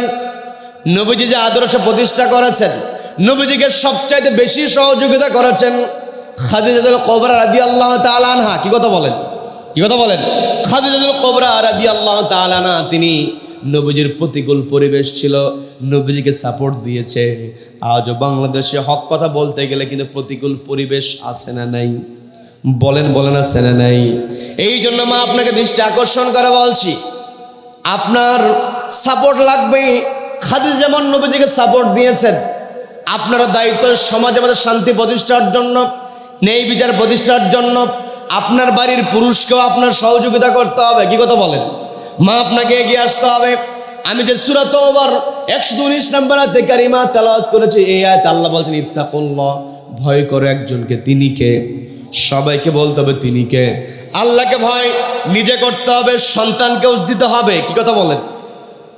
আল্লাহ বলছেন ইয়া আইয়ুহাল্লাযীনা আমানু, ওই যারা ঈমান আনয়ন করছে, কু আনফুসাকুম, নিজে বাঁচো, ওয়া আহলিকুম নারা, এবং তোমার পরিবার পরিজনকেও জাহান্নামের আগুন থেকে বাঁচাও। এই জন্য মা আপনাকে আমি ডাক দিয়ে বলছি, আপনি পরিবারের দায়িত্বে আছেন। দেখবেন যেই পরিবারে মা সচেতন, ওই পরিবারের সন্তানগুলোও কিন্তু সচেতন। কি কথা বলেন? যেই পরিবারে মা সত্যবাদী, ওই পরিবারের সন্তানও সত্যবাদী। যেই পরিবারের মা নামাজ পড়ে, মায়ের নামাজ দেখে সন্তানও অটোমেটিক নামাজ পড়ে। প্রায় জায়গাতে আমি এক্সাম্পলটা দিয়ে থাকি, আপনাদেরকে দিলে কি আপনারা বিরক্ত হবেন নাকি? দেখবেন মা যদি নামাজি হয়, সন্তানও নামাজি হয়ে যায়। প্রমাণটা হলো, মায়ের 3 বছরের বাচ্চা প্রত্যেক দিন লক্ষ্য করে মা ওযু বানিয়ে যায় নামাজে দাঁড়িয়ে নামাজ পড়ে। নামাজের কোনটা কিয়াম, কোনটা রুকু, কোনটা বৈঠক, কোনটা সেজদা ছোট্ট মানুষ বোঝে না। প্রত্যেক দিন মাকে নামাজ পড়তে দেখে। মা যখন তার কপালটা জমিনে ঠেকিয়ে সেজদা দেয় একজনকে, তিনি কে? সবাই কষ্ট করে বলেন তিনি কে? মায়ের সেজদার দৃশ্য তার এত ভালো লাগে, দেখতে দেখতে এমন কাণ্ড ঘটায়। একদিন এমন দৃশ্য আমাদের চোখের সামনে পড়ে যায়, মা নামাজ পড়বে, যায় নামাজটা বিছিয়ে দিয়েছে। মা যায় নামাজে দাঁড়াবে, কিন্তু ছোট্ট মনের মধ্যে আকাঙ্ক্ষা জেগে উঠেছে, সেও সেজদা দেবে। মা যায় নামাজ বিছালো, মাকে সুযোগ না দিয়ে 2.5 বছর 3 বছরের বাচ্চা তড়ি ঘড়ি করে যায় নামাজ সেজদা দেয়। আসে না নাই? আসে না নাই? তার মানে মা, আপনি যদি নামাজ না পড়েন, আপনার সন্তান তো আপনার কাছ থেকে সেজদা দেওয়া শিখবে না। বাবা, আপনি যদি নামাজ না পড়েন, আপনার সন্তান আপনার কাছ থেকে সেজদা দেওয়া শিখবে না। এই জন্য সন্তানের জন্য হলেও নামাজ পড়ার দরকার আছে না নাই? বলেন, বলেন আছে না নাই? এই কথা আমি এই জন্য বললাম, এই পৃথিবীতে যারা আদর্শ মানুষ, যারা সচেতন মানুষ, যারা বিবেকবান মানুষ, তারা সব সময় সন্তানকে প্রায়োরিটি বেশি দিয়ে থাকে। কি কথা বলেন? যখন কোনো বাবাকে বলা হবে গোটা দুনিয়ার সম্পত্তি তোমাকে দেওয়া হলো, বিনিময়ে তোমার ছেলেটাকে আমার কাছে দাও, মাকে যদি বলা হয় তুমি যা চাও তোমাকে দিয়ে দেওয়া হবে, সন্তানটাকে আমাকে দিয়ে দাও, ওই মা বাবা বলবে দুনিয়ার সম্পত্তির দরকার নাই, এই সন্তান আমার চাই। বলেন আল্লাহু আকবার। বলে কি বলে না? সন্তান অসুস্থ হয়েছে, মা দোয়া করে, ওগো আল্লাহ, আমার সন্তান অসুস্থ, তুমি আমার হায়াত আমার সন্তানকে দিয়ে দাও। এমন দোয়া আছে না নাই? আছে না নাই? তার মানে মা, সন্তানের প্রতি আপনার ভালোবাসা, এই ভালোবাসাটা হতে হবে আখিরাতের ভালোবাসা। কি কথা বলেন? আমার পূর্বে মাওলানা মাকসুদ আল আজমি তিনি সুন্দর করে কুল্লু নাফসিন যায়িকাতুল মাউতের ব্যাখ্যা করেছেন। প্রত্যেকটা প্রাণকেই মৃত্যুর স্বাদ নিতে হবে, মৃত্যুর মুখোমুখি হতে হবে। ওয়া ইন্নামা তুওয়াফাউনা উজুরাকুম ইয়াউমাল কিয়ামাহ। আল্লাহ বলেন কুল্লু নাফসিন যায়িকাতুল মাউত, প্রত্যেকটা প্রাণীর কথা বললেন। এরপরে আল্লাহ বলছেন ওয়া ইন্নামা তুওয়াফাউনা উজুরাকুম ইয়াউমাল কিয়ামাহ, তোমরা জেনে রেখে দাও কিয়ামতের কঠিন ময়দানে তোমাদের আজুরা দিয়ে দেওয়া হবে। উজুরাকুম, তোমাদের আজুরা। কাপড় বানালে সুন্দর হলে জিজ্ঞাসা করে কোন টেইলার্স, বলে না? বলে কোন টেইলার্স থেকে বানাচ্ছে, এত সুন্দর বানিয়েছে, বলে অমুক টেইলার্স। বলে আজুরা কত নিল, বলে কি বলে না? তার মানে আমি আপনি টেইলর ভাই যিনি আছেন, দর্জি ভাই যিনি আছেন, উনি যদি ভালো সেলাই করে তাহলে ওনার পারিশ্রমিক কিন্তু বেশি। কি কথা বলেন? কি কথা বলেন? যদি কাজ ভালো করে তাহলে তাকে পুরস্কৃত করা হবে। কিন্তু কাপড় যদি নষ্ট করে, কাপড় যদি নষ্ট করে ফেলে, ওকে নতুন করে বানায় দিতেও হবে, পাল্টা জরিমানাও দিতে হবে। কি কথা বলেন? কি কথা বলেন? তার মানে পৃথিবীতে আমি আপনি যা কিছু করছি, আল্লাহ তো ভালো কাজ করতে বলেছেন। এই ভালো কাজ যদি না করে চুপ থাকি, তাও হয়তো আল্লাহর সঙ্গে কথা বলার সুযোগ থাকবে। কিন্তু ভালো কাজ না করে খারাপ কাজ করে, এবং খারাপ কাজের জন্য যত সহযোগিতা আছে করে, আছে না নাই? আছে না নাই? তার মানে খারাপ কাজ করলে ওই দিন কিন্তু প্রতিদান দিয়ে দেওয়া হবে। তো সন্তানকে যত ভালোবাসি না কেন, এই দুনিয়া হচ্ছে ক্ষণস্থায়ী দুনিয়া। আমরা বেঁচে আছি এটা অনিশ্চিত। কি কথা বলেন? আমাদের শ্বাস প্রশ্বাস চলছে এটা অনিশ্চিত, শ্বাস প্রশ্বাস বন্ধ হবে এটাই নিশ্চিত। সন্তানকে বোঝাতে হবে, বাবা এটা হচ্ছে দুনিয়া, আমরা এসেছি। সন্তান ক্লাসে প্রথম হলে বাপ মায়ের আনন্দের সীমা নাই। কি কথা বলেন? আজকে অনেক প্রতিষ্ঠানে রেজাল্ট দেওয়া হতো, কিন্তু রেজাল্ট দিতে পারে নাই, কারণ 3 বারের প্রধানমন্ত্রী, আপসহীন নেত্রী, যার প্রত্যেকটা কথার মধ্যে কখনো উগ্রতা খুঁজে পাওয়া যায় নাই। কি কথা বলেন? সফট মাইন্ডের তিনি রাজনীতি করেছেন, দেশের জন্য সব কিছু তিনি করেছেন। তিনি চাইলে তো দেশের বাইরে গিয়ে আরামে থাকতে পারতেন। ওই প্রতিপক্ষ যারা আজকে শোক জানায়, যারা আজকে ফেসবুকে শোক দিচ্ছে, আমার দেশের কিছু মিডিয়া এরাও পাগল হয়ে গেছে। ওই শোকের সংবাদগুলোই অমুক অমুক এই পোস্ট করেছে। আবার কিছু পাগল দেখলাম, আমি নাম উল্লেখ করব না, কিছু পাগল আছে, ওরাও বলছে এগুলোকে সাধুবাদ জানাই, কারণ এই বাংলাদেশে এগুলোর দরকার আছে। যেই খালেদা জিয়াকে, আপসহীন নেত্রী যিনি ছিলেন, তাকে মৃত্যুর মুখে যারা ফেলে দিয়েছে, মরণ তো সবারই আসবে, মরণ তো সবারই, এটা সত্য। কিন্তু তাকে চিকিৎসা না দিয়ে, তাকে যে কষ্টের মধ্যে রেখে দিয়ে তাকে আজকে মৃত্যুর মুখোমুখি যারা করেছে, ওরা কিন্তু এই দেশের মধ্যে নাই। কি কথা বলেন? কি কথা বলেন? অনেককে দেখলাম ফেসবুকে লিখেছে যে খালেদা জিয়ার জানাজাও দেখলাম, আল্লাহ যেন যে পালিয়ে গিয়েছে ওই লেডি ফেরাউনের জানাজাও যেন দেখায়। কি কথা বলেন? কি কথা বলেন? অনেক মুরব্বী, আমি নিজে শুনেছি, অনেক মুরব্বী বলেছে যে বাবা এই হাসিনার পতন কি আমরা দেখব না? নিজে বলেছে। যখন গ্রামে গিয়েছি, এলাকায় তো থাকার উপায় নাই, বাড়িতে ইউনিভার্সিটিতে পড়াকালীন সময় বাড়িতে যখন আসতাম, বাপ মা বাড়িতে আসলে খুশি হয়। বাপ মা সন্তান যদি বাহির থেকে আসে খুশি হয়, কিন্তু আমরা বাড়িতে আসলে বাপ মায়ের টেনশন। রাতের বেলা থাকার উপায় নেই, যে বাবা আসছো তো বাড়ি, কিন্তু রাতে থাকবা কোথায়? এমন পরিস্থিতি ছিল। কি কথা বলেন? কি কথা বলেন? এই পরিস্থিতি থেকে আমাদেরকে উত্তরণ করেছেন একজন, তিনি কে? সবাইকে বলো তিনি কে? আল্লাহ যদি কাউকে ধাক্কা দিতে চান, বড় শক্তির দরকার হয় না। কি কথা বলেন? নমরুদের ক্ষমতা কম ছিল? কম ছিল না, অনেক ক্ষমতা ছিল। ল্যাংড়া মশা, আল্লাহ চাইলে তো বড় কোনো বাহিনীতে সাইজ করতে পারতেন। কি কথা বলেন? আব্রাহা বিশাল হাতি বাহিনী নিয়ে আসছে, কাবাঘর ধ্বংস করবে। আল্লাহ চাইলে ওই মক্কার লোকদেরকে দিয়ে প্রতিহত করায় দিতে পারতেন, কিন্তু আল্লাহ তা করলেন না। ছোট ছোট তৈরন আবাবিল পাঠালেন, এবং ওদের পায়ের মধ্যে ছিল একেবারে মটর দানার মতো পাথরকুচি, উপর থেকে ছেড়ে দেওয়া হয়েছে, একেবারে চিবানো ঘাস বানিয়ে দিয়েছেন একজন, তিনি কে? আবার দেখবেন যেই আবু জেহেল এই কোরআনের জন্য নবীদিকে সবচেয়ে বেশি কষ্ট দিয়েছে, বদরের প্রান্তরে ওকে নিথর বানানোর জন্য আল্লাহ বড় কোনো মুজাহিদকে সামনে দেন নাই। ছোট্ট 2 ভাই মাআজ এবং মুআওয়াজ, তাদেরকে দিয়ে নিথর বানিয়ে দিয়েছেন। তার মানে আল্লাহ যদি কাউকে সাইজ করতে চান, বড় শক্তির আল্লাহর প্রয়োজন হয় না। এগুলো তো আমরা আবু জেহেলের কথা, এগুলো আমরা দেখি নাই, এগুলো আমরা শুনেছি, পড়েছি, জেনেছি। নমরুদকেও আমরা দেখি নাই, আব্রাহাকেও আমরা দেখি নাই, তবে 24 আমরা দেখেছি প্রশাসনের প্রত্যেকটা জায়গায় নিজের পছন্দের লোক। কি কথা বলেন? চাকরির প্রমোশনের ক্ষেত্রে বগুড়ার হলে তো কোনো কথাই নেই। কি কথা বলেন? ওটা আগেই বাদ, মানে ওটা আগে একেবারেই শুরুতেই বাদ। পছন্দের প্রত্যেকটা মানুষকে নিজের ক্ষমতা টিকিয়ে রাখার জন্য প্রত্যেকটা স্তরে স্তরে সুন্দর করে সাজিয়েছে। যেই দিন পালিয়েছে, প্রত্যেকটা গুরুত্বপূর্ণ পদে নিজের লোক ছিল, এর ফলেও পালাতে বাধ্য হয়েছে। এটাই হচ্ছে সবচাইতে আল্লাহর বড় ক্ষমতা। কথা বলেন ঠিক কিনা? তার মানে যেই আল্লাহ সবকিছু নিয়ন্ত্রণ নিতে পারেন, সেই আল্লাহর ভয় দরকার আছে না নাই? সবাইকে বলতে পারছে না নাই? পর্দালের মা বোনদেরকে বলছি, মা বোঝার চেষ্টা করবেন। সন্তান ভালো রেজাল্ট করে আপনি খুশি হয়ে যান, আপনাকে অবশ্যই খুশি হতে হবে। সন্তান ভালো করবে, দেখবেন আজকে যেহেতু রেজাল্ট দেওয়ার কথা ছিল, দেশনেত্রী তিনি দুনিয়া থেকে বিদায় হয়েছেন। রব্বুল আলামিন দেশের জন্য তিনি যে আপোষহীন ছিলেন, তার যে ত্যাগ ছিল, আলেম ওলামাদের সঙ্গে কখনো কটূক্তি নিয়ে কোনো কথা বলে নাই। কথা বলেন ঠিক কিনা?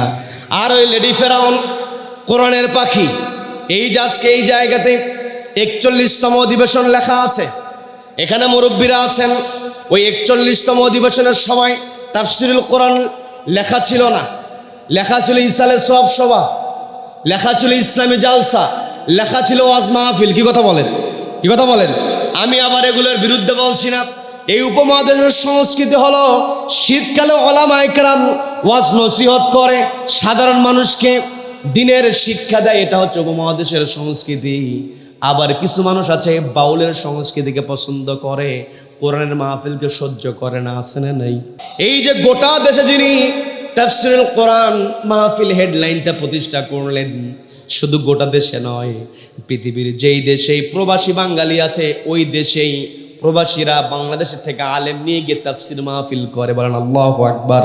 গোটা দুনিয়াতে যিনি তাফসীর মাহফিল প্রতিষ্ঠা করলেন, তিনি শুরু করেছিলেন চট্টগ্রামের প্যারেড ময়দান থেকে। কি কথা বলেন? ওই প্যারেড ময়দানে 5 দিন 7 দিন তাফসীর করেছেন। আমাদের বগুড়াতেও এসেছেন, সর্বশেষ মাহফিল তিনি বগুড়া থেকেই করে গিয়েছেন। আমরা অনেকেই হয়তো সেখানে ছিলাম, সেই দিকে যাব না। যিনি গোটা দেশে এই তাফসীরুল কোরআন হেডলাইন প্রতিষ্ঠা করলেন, ওই কোরআনের পাখির নামেও সংসদে ওই লেডি ফেরাউন গালিগালাজ করেছে। কি কথা বলেন? কি কথা বলেন? কওমের মুরব্বী আহমদ শফি রাহিমাহুল্লাহ, তাকে ওই সংসদে তেতুল হুজুর বলেছে। কি কথা বলেন? ও কিন্তু ওই যে 5ই মে আলেম ওলামাদেরকে হত্যা করার পরে বলেছে রক্ত মাখিয়ে শুয়েছিল। বলেছে কি বলে নাই? বলেছে। আলেম ওলামাদেরকে টিটকারি করেছে, কিন্তু দেশনেত্রী খালেদা জিয়া সবসময় আলেমদেরকে সম্মান দিয়েছে। কি কথা বলেন? শহীদ প্রেসিডেন্ট জিয়াউর রহমান তিনি সংবিধানের মধ্যে বিসমিল্লাহির রহমানির রহিম ঢুকিয়েছেন, আল্লাহর উপর আস্থার কথা তিনি ঢুকিয়ে দিয়েছেন। এই যে এই কাজগুলো ইসলামের পক্ষে করার কারণে গোটা দেশের মধ্যে স্মরণকালের সবচাইতে বড় জানাজার সৌভাগ্য হয়েছে দেশনেত্রীর। কি কথা বলেন? কি কথা বলেন? আল্লাহ তাকে ক্ষমা করুন, জান্নাতের অধিবাসী করুন। বলেন আমিন, বলেন আমিন। তিনি মারা যাওয়ার কারণে আজকে 31 তারিখ অনেক জায়গায় রেজাল্ট দেওয়ার কথা, রেজাল্ট দিতে পারে নাই। যখন সন্তানের রেজাল্ট হয়, মা কিন্তু সবচাইতে বেশি খুশি। সন্তান প্রথম হলে মোবাইলটা বের করে, অমুক আপা আমার ছেলে প্রথম, অমুক ভাবি আমার ছেলে প্রথম। আসছে না নেই? যেখানেই গল্প করে, রেজাল্টের 5-7 দিন পরে বাপ মায়ের একটাই টেনশন যে আমার ছেলে রেজাল্ট এখানে শোনাতে হবে। কি কথা বলেন? আছে না নাই? আপনার ছেলে ক্লাসে প্রথম হয়েছে, আপনার ছেলে ইউনিভার্সিটিতে ভর্তি হয়েছে, আপনার ছেলে ডাক্তার হয়েছে, এগুলো প্রশংসা আপনি করবেন। তবে মা, আপনাকে দৃষ্টি আকর্ষণ করে বলছি, আপনার ছেলের রেজাল্ট যখন প্রকাশিত হবে, ছেলের রেজাল্ট প্রথম হওয়ার কারণে মেয়ে মেডিকেলে চান্স পেয়েছে, এই চান্স পেয়েছে, এই আনন্দিত হওয়ার সঙ্গে সঙ্গে আপনাকে এটাও বলতে হবে যে আমার মেয়ে শুধুমাত্র মেডিকেলেই প্রথম হয় নাই, মেডিকেলে চান্স পায় নাই, লেখাপড়াতে শুধুমাত্র আমার মেয়ে প্রথম নয়, আমার মেয়ে আজান হওয়ার পরে আমার আগেই নামাজ পড়ে। এই কথা যে মা প্রশংসা করবে সন্তানের জন্য, ওই সন্তান দুনিয়াতেও পিতামাতাকে সম্মানিত করবে, আখিরাতেও জান্নাতে নিয়ে যাবে। কথা বলেন ঠিক কিনা? এই জন্য মা আপনাকে বলছি, আপনার মেয়ের ব্যাপারে আপনি এমন প্রশংসা করবেন যে আমার মেয়ে আমাকে নামাজের উপরে ডাক দেয় যে মা কাজ পরে রাখো, আগে নামাজ পড়ো। যেই ছেলে ইউনিভার্সিটিতে চান্স পেয়েছে, বড় অফিসার হয়েছে, সেই ছেলের ব্যাপারে দেখবেন কোনো বাবা সন্তান যদি বড় অফিসার হয়, চায়ের স্টলে তার গরম কিন্তু একটা আলাদা থাকে। কি কথা বলেন? যেখানে আগন্তুক মানুষ আসলে নিজের পরিচয় দেওয়ার সঙ্গে সঙ্গে নিজের ছেলের কথা বলে যে আমার ছেলে অমুক অফিসে আছে। বলে কি বলে না? বলে। হ্যাঁ বাবা, আপনি প্রশংসা করবেন, আপনার প্রশংসা হতে হবে এমন, আমার ছেলে অমুক অফিসে চাকরি করে, ছোটবেলা থেকে ওকে এমন করে ভয় দেখিয়েছি, ইত্তাকুল্লাহ, ভয় করে একজনকে। তিনি কে? সবাইকে বলতে হবে তিনি কে? আল্লাহকে ভয় করো। সন্তানকে আমি আল্লাহর ভয়ের শিক্ষা দিয়েছি। আমার সন্তান যে অফিসে চাকরি করে ইচ্ছা করলে হাজার হাজার কোটি টাকার মালিক হতে পারে, কিন্তু আল্লাহর ভয় থাকার কারণে আমার সন্তান 1 টাকারও দুর্নীতি করে না।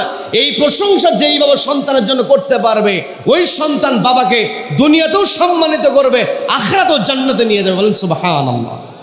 এই জন্য মা আপনাকে বলছে, আপনার সন্তানকে আপনি ডাক্তার বানানোর জন্য বায়োলজি পড়াবেন, কেমিস্ট্রি শেখাবেন, সন্তানকে ইঞ্জিনিয়ার বানানোর জন্য আপনি ম্যাথ করাবেন, আপনি ফিজিক্স পড়াবেন। এর সঙ্গে আপনার সন্তানকে আল্লাহর ভয় ঢুকিয়ে দিবেন। যে সন্তানের মধ্যে আল্লাহর ভয় আছে, ওই সন্তান যখন ডাক্তার হবে, সে প্রকৃত ডাক্তার হবে, সে কখনো কসাই হবে না। কথা বলেন ঠিক কিনা? যেই সন্তানের মধ্যে আপনি আল্লাহর ভয় ঢুকিয়ে দিতে পারবেন, ওই সন্তান ইঞ্জিনিয়ার হয়ে সত্যিকার ইঞ্জিনিয়ার হবে, রডের বদলে বাঁশ দেওয়া ইঞ্জিনিয়ার হবে না। কি কথা বলেন? আমার দেশে রডের বদলে বাঁশ দিয়ে বিল্ডিং করে এমন ইঞ্জিনিয়ার আছে না নাই? আছে না নাই? আজকে যদি আমার দেশে কোরআনের বিধান থাকতো, যেই সমস্ত ঠিকাদারেরা এই কাজ করত আর যেই সমস্ত ইঞ্জিনিয়ার সিগনেচার করত, ওই দুইটাকে ধরেই ওই বাইতুল মুকাররমের সামনে হাত কেটে দেওয়া হতো। কি কথা বলেন? এই কথাগুলো বললেই হুজুরদের বিরোধিতা করে। আসলে হুজুরদের বিরোধিতা তো আজকে নতুন নয়। পৃথিবীর যত হুজুর আছে, সব হুজুরের সবচেয়ে বড় হুজুর হলো বিশ্বনবী জনাবে মুহাম্মদুর রাসূলুল্লাহ সাল্লাল্লাহু আলাইহি ওয়াসাল্লাম। ওই নবীজিকেও হক কথা বলার কারণে নিজের ঘরে থাকতে দেওয়া হয় নাই। কি কথা বলেন? কাজেই পৃথিবীতে আমি আপনি যদি রসুলকে আদর্শ মেনে হক কথা বলি, যারা বাতিল আমাকে আপনাকে সহ্য করবে না, এর মানে এই নয় যে বাতিলকে দেখে ভয় পাবো। বন্দুকের সামনে দাঁড়িয়ে যেতে হবে, শহীদ তামান্না আমার আপনার ভিতরে থাকতে হবে। কি কথা বলেন? আমার পূর্বে শহীদ তামান্নার ব্যাপারে কথা হয়েছে। এই যে আমি সর্বশেষ একটু সময় নিয়ে আপনাদেরকে ইমাম বুখারীর একটা কথা বলে শেষ করব। বিরক্ত হবেন? বিরক্ত হবেন? এই যে কোরআন, নবীজির বাস্তব জীবনে কোরআনে যা আছে, নবীদের জীবনীতেও তা আছে। আয়েশা সিদ্দিকাকে প্রশ্ন করা হয়েছে, আপনি একটু বলুন নবীজির জীবনী চরিত্র সম্পর্কে একটু বলুন। তিনি পাল্টা প্রশ্ন করলেন, আতাল কোরআন, তুমি কি কোরআন পড়ো নাই? জবাব দেওয়া হলো নাম। তো পড়েছি। যদি কোরআন পড়েই থাকো তাহলে জেনে রেখে দাও, কানা খুলকুহুল কোরআন। আয়েশা রাদিয়াল্লাহু তাআলা না বললেন, জেনে রেখে দাও কোরআন পড়লে কোরআনটাই হচ্ছে নবীজির চরিত্র। বলেন না সুবহানাল্লাহ। আমার আপনার নবীজির জীবনী, আমার আপনার নবীদের জীবনের এমন কোনো বিষয় নেই যেগুলো আমাদের জানা নাই। সব জানা। নবীজি রাতের বেলা ঘরের মধ্যে কেমন ছিলেন, দিনের বেলা সূর্যের আলোতে কেমন ছিলেন, সব কিছু প্রকাশিত। আজকে দুনিয়ার অনেক নেতা আছে, অনেক জীবনী পাওয়া যায়, কিন্তু নবীজির মতো জীবনী খুঁজে পাওয়া যাবে না। হাদিস গ্রন্থে এমনভাবে নবীজির জীবনী তুলে ধরা আছে, নবীজি কেমন করে কোন কাতে ঘুমিয়েছেন সেটাও তুলে ধরা আছে। বলেন না সুবহানাল্লাহ। নবীজি কোন পায়ে বাড়ি থেকে বের হলেন, নবীজি কোন পা দিয়ে বাথরুমে গেলেন, কোন পা দিয়ে বাথরুম থেকে বের হলেন, সব কিছু লিপিবদ্ধ রাখা আছে। একটাই কারণ, নবীজির উপরে সন্তুষ্ট কে ছিলেন? সবাইকে বলবো কে ছিলেন? আজকে বড় দুঃখ নিয়ে বলতে হয়, নবীজির আদর্শের বই আমরা সন্তানকে পড়াতে পারি না। সাহাবীদের আদর্শের বই আমরা সন্তানকে কিনে দিতে পারি না। হাজার হাজার লক্ষ লক্ষ টাকার বই পুস্তক কিনতে পারে, কিন্তু নবীদের জীবনী নিয়ে বই বাড়িতে পাওয়া যায় না। আছে না নেই? এই জন্য বলছি, এই প্রযুক্তির যুগে আমাদের উৎকর্ষ সাধিত হয়েছে যেই যুগে, এই যুগে আমাদেরকে জ্ঞানবান হতে হবে। তবে সমস্ত জ্ঞানের আধার হলো একটি কিতাব। সেই কিতাবের নাম কি? সবাইকে বলতে, সেই কিতাবের নাম কি? নবীদের জীবনী আমরা পেয়েছি। নবীদের জীবনী এমনিতে আসেন। ইমাম বুখারী রাহিমাহুল্লাহ, তিনি এই কোরআনের পরে তার কিতাবের মর্যাদা, বুখারী শরীফের মর্যাদা আছে না নাই? বলেন বলেন, আছে না নাই? আছে। বুখারী শরীফ, ইমাম বুখারী যখনই তিনি শুনতে পেয়েছেন অমুক এলাকায় গেলে নবীজির কোনো আমল সম্পর্কে জানা যাবে, নবীজির কোনো কথা সেখানে শোনা যাবে, তিনি বিন্দু পরিমাণ দেরি করতেন না, সেখানে হাজির হতেন। একবার তিনি জানতে পারলেন, একটা জায়গাতে গেলে একজনের সঙ্গে সাক্ষাৎ করলে নবীজির একটা হাদিস তিনি পাবেন। তিনি বাড়ি থেকে বের হলেন, তার দীর্ঘ পথ পাড়ি দিতে হবে। এমনও হয়েছে তাকে অর্থ নিয়ে বের হতে হয়েছে, দীর্ঘ পথ পাড়ি দেবেন। আমরা যদি বগুড়া থেকে ঢাকায় যাই, 7 দিন 5 দিন যদি থাকতে হয়, আমাদের খরচ সঙ্গে নেওয়ার দরকার হয় কি হয় না? বলেন, হয় কি হয় না? এখন অন্তত যদি খরচ না নিয়েও ইমার্জেন্সি চলে যেতে হয়, সবার হাতে হাতে টাকা পয়সা আছে না নেই? রকেট, বিকাশ, নগদ আছে না নেই? বাবা থাকে বিদেশে, সন্তান কল দিয়ে বলেছে, বাবা আমার এত টাকা লাগবে, বলেছে অমুক চাচার দোকানে যাও, গিয়ে আমার কথা বলো। সন্তান বাড়ি থেকে মোবাইলটা রেখে দোকানে আসছে, 2 মিনিটও হয় নাই, দোকানে যাওয়ার সঙ্গে সঙ্গে চাওয়ার আগে বল তোমার বাবা টাকা পাঠিয়েছে নিয়ে যাও, আছে না? আছে না নাই? আগের দিনে তেমন সুযোগ ছিল না। আগের দিনে প্রস্তুতি নিয়ে বের হতে হতো। ইমাম বুখারী নবীজির হাদিস সংগ্রহ করার জন্য তিনি বাড়ি থেকে যখন বের হলেন সঙ্গে নিলেন 1000 দিনার। সবাই বলেন কত দিনার? বলেন বলেন। 1000 দিনার নিয়ে তিনি বের হয়েছেন। দীর্ঘ পথ তাকে পাড়ি দিতে হবে। একটা পর্যায়ে নদীপথ পড়ে গেল, নৌকা আরোহণ করলেন, পাশের যাত্রীর সঙ্গে তিনি কথা বলা শুরু করে দিয়েছেন। একটা পর্যায়ে যখন বলেছেন আমাকে দীর্ঘদিন বাড়ির বাহিরে থাকতে হবে, প্রশ্ন করা হলো বাড়ির বাহিরে থাকবেন, এমন খরচ আপনার কেমন করে আসবে, ওই জায়গাতে আপনি কেমন করে চলবেন? ইমাম বুখারী কথার মধ্যে দিয়ে বলে ফেলেন আমার কাছে 1000 দিনার আছে, ওটা নিয়ে আমি বাড়ি থেকে বের হয়েছি। ইমাম বুখারী যখন বলেছেন 1000 দিনার আমার কাছে আছে, তিনি তো সরল মনে বলেছেন, ভালো মানুষ। যারা ভালো মানুষ অন্যের ব্যাপারে তারা ভালো ধারণাই করে। কি কথা বলেন? কি কথা বলেন? ইমাম বুখারী ভালো মনে বলেছেন, কিন্তু পাশের যাত্রী যখন শুনতে পেয়েছে লোকটার কাছে 1000 দিনার আছে, তখন থেকে ওর মাথা ঠিক নাই, কেমন করে দিনার হাতায় নেওয়া যায়। দেখবেন কোনো জমিতে কাগজের একটু ঘাবলা আছে, এলাকার কিছু মানুষ থাকে ওই জমিতেই নিজে হাজির, বলে আমার সঙ্গে যোগাযোগ করে ঘাবলা মিটাইয়া দেব, তবে কমিশন চায়। আছে না নেই? আছে না নেই? এমন প্যাঁচ লাগাই দিচ্ছে, আমি ছাড়া ওই প্যাঁচ কেউ ছুটাতে পারবে না। এমন কিছু কুলাঙ্গার আছে না নেই? এমন কিছু হারামখোর আছে না নাই? কিন্তু আল্লাহ বলছেন হারামখোরদের কোনো সম্মান আল্লাহর কাছে নাই। আল্লাহর কাছে সম্মান হচ্ছে ওয়ারাযাকনাহুম মিনাত তাইয়্যিবাত, পবিত্র রিজিক যার ভিতরে আছে তারই সম্মান আল্লাহর কাছে আছে। তো ইমাম বুখারী তিনি বলে দিয়েছেন, ওর চিন্তা শুরু হয়ে গেছে যে কেমন করে হাতায় নেওয়া যায়। একটা পর্যায়ে নৌজানের মধ্যে চিৎকার চেঁচামেচি শুরু করে দিচ্ছে, হায় হায় আমার সর্বনাশ।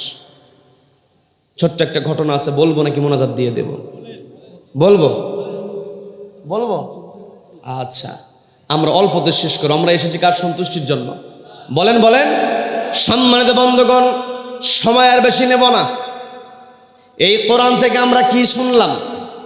শুধু শুনলেই হবে না, পরের দিন চায়ের স্টলে তদন্ত হয় যে হুজুর কি ওয়াজ করলো। কি আছে না নেই? যার ভালো লাগে উনিদের সেই প্রশংসা, আরে হুজুর সেই বলছে, সেই বক্তৃতা, আরে কি ওয়াজ করছে। একজন বলতেছে এই কথা, আর একজন বলছে সেই, বলে কি ওয়াজ করছে, তুই প্রশংসা করতেছিস, একটু বল তো কি ওয়াজ করছে। কি যে বলছে মনে নেই। আছে না নেই? তবে আমি আপনাদেরকে যা বলেছি তুই সেখানে বলতে পারেন, এর সারাংশ দিয়ে দেব ইনশা। কারণ শিখতে হবে, আমাকে আপনাকে জানতে হবে, এর জন্য শিখতে হবে, এবং শেখার পরে যখন জানবো তখন মানতে হবে। কি কথা বলেন? যা শিখলাম যদি ভুলে যাই তাহলে তো হলো না। কি কথা বলেন? সম্মানিত বন্ধুগণ, আমি যে ঘটনা বলতে নিয়েছিলাম, ইমাম বুখারীর দিনারটাকে নিজের কাছে কুক্ষিগত করার জন্য নৌজানের মধ্যে চিৎকার চেঁচামেচি শুরু করে দিয়েছে, হায় হায় আমার সর্বনাশ, কি হয়ে গেল। দেখবেন বাসের মধ্যে কোনো যাত্রী চিৎকার করলে হেল্পার কিংবা সুপারভাইজার দৌড়ে আসে, বলে ভাই কি হয়েছে, থামেন। বলে কি বলে না? ওই নৌজানের কর্তৃপক্ষ যারা ছিল দ্রুত এসছে, আসার পরে বলছে ভাই কি হয়েছে, থামে, কি সমস্যা বলো, আমরা সমাধান করে দেব। বলে তোমরা আর কি সমাধান করবা, তোমাদের নৌকায় চড়েই তোমার সর্বনাশ হয়ে গেল। বলে কি সর্বনাশ? বলে যখন তোমাদের নৌজানে চড়েছিলাম 1000 দিনার নিয়ে চড়েছি, এই দিনার কে যেন চুরি করেছে। কৌশল আছে না নেই? ইমাম বুখারী ওর কাণ্ড দেখে মুস্কি মুস্কি হাসে, বলেন না সুবহানাল্লাহ। ইমাম বুখারী তিনি চিন্তা করছেন আমার দিনার আমাকে চোর বানায় আমার কাছ থেকেই নেবে। ইমাম বুখারী মুস্কি হাসি দিয়েছেন, তার ভিতরে বিন্দু পরিমাণ ভয় নাই, পেরেশানি নাই। ওয়া আলা রাব্বিহিম ইয়াতাওয়াক্কালুন, মুমিন বান্দা সব সময় একজনের উপর তাওয়াক্কুল করে, তিনি কে? সবাইকে বলতে হবে তিনি কে। তখন বলা হলো তোমার দিনার হারিয়েছ, এখন আমরা কি করতে পারি? বলে তোমরা এটাই করো, সবাইকে আমি সার্চ করতে চাই, সবাইকে দেখব, সবার ব্যাগগুলো চেক করব, কে চুরি করলো। ব্যাগ যখন সার্চ করা শুরু হয়েছে, সবাইকে সার্চ করেছে, ইমাম বুখারীর ব্যাগও সার্চ করেছে, দেহ তল্লাশি করেছে, কোথাও 1000 দিনার নাই। বলেন আল্লাহু আকবার, বলেন আল্লাহু আকবার। যখন কোথাও খুঁজে পেল না, ওই কর্তৃপক্ষের লোকজন বলছি ভালো করে খেয়াল করে দেখো, আসলে কি দিনার নিয়ে এসেছো নাকি? অনেক সময় ব্যাগ গুছায়া ব্যাগ রেখে চলে যায়, এমন ঘটনা আছে না নাই? এই যে চোখে চশমা দিয়ে আছি, এমন ঘটনা ঘটে, চোখের মধ্যে চশমা, গোটা ঘর তন্ন তন্ন করে খুঁজে মাথা নষ্ট, চোখে হাত দিয়ে দেখে চোখের মধ্যে চশমা, আছে না নাই? এদের শীতকালে পোশাক বেশি, শীতকালে আমাদের পোশাক বেশি। মোবাইল কোন পকেটের থেকে কোন পকেটে রাখলাম খেয়াল থাকে না, ভিতরের পকেটে মোবাইল রেখে দিয়েছে, গোটা বাড়ি খোঁজে পায় না। শেষ পর্যন্ত ছোট ভাইকে বলে, ভাই কল দাও তো, মোবাইলটা কোথায় যে রাখলাম। কল দিল, ভিতরের পকেট থেকে বেজে ওঠে, আছে না? আছে না নাই?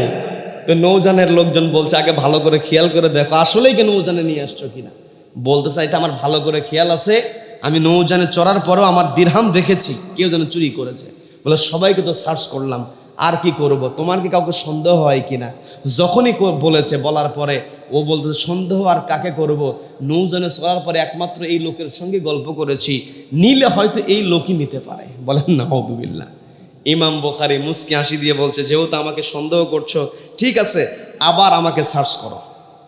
ব্যাগগুলো এগিয়ে দিলেন, দিয়ে বলছেন যে সার্চ করে দেখো। ব্যাগগুলো সার্চ করে দেখে ব্যাগের মধ্যে কোনো দিনার নাই। দেহ তল্লাশি করেছে, জামার পকেটের মধ্যে কোনো দিনার নাই। যখন দিনার খুঁজে পেল না, তখন নৌজানের যারা দায়িত্ব ছিল ওরা বলছে, ভাই এতক্ষণ অনেক হয়রানি করিয়েছ, আর চিৎকার চেঁচামেচি করো না, গোটা নৌকা খুঁজেছি, গোটা নৌজান খুঁজে দেখেছি, কোথাও পাই না, চুপচাপ বসে থাকো।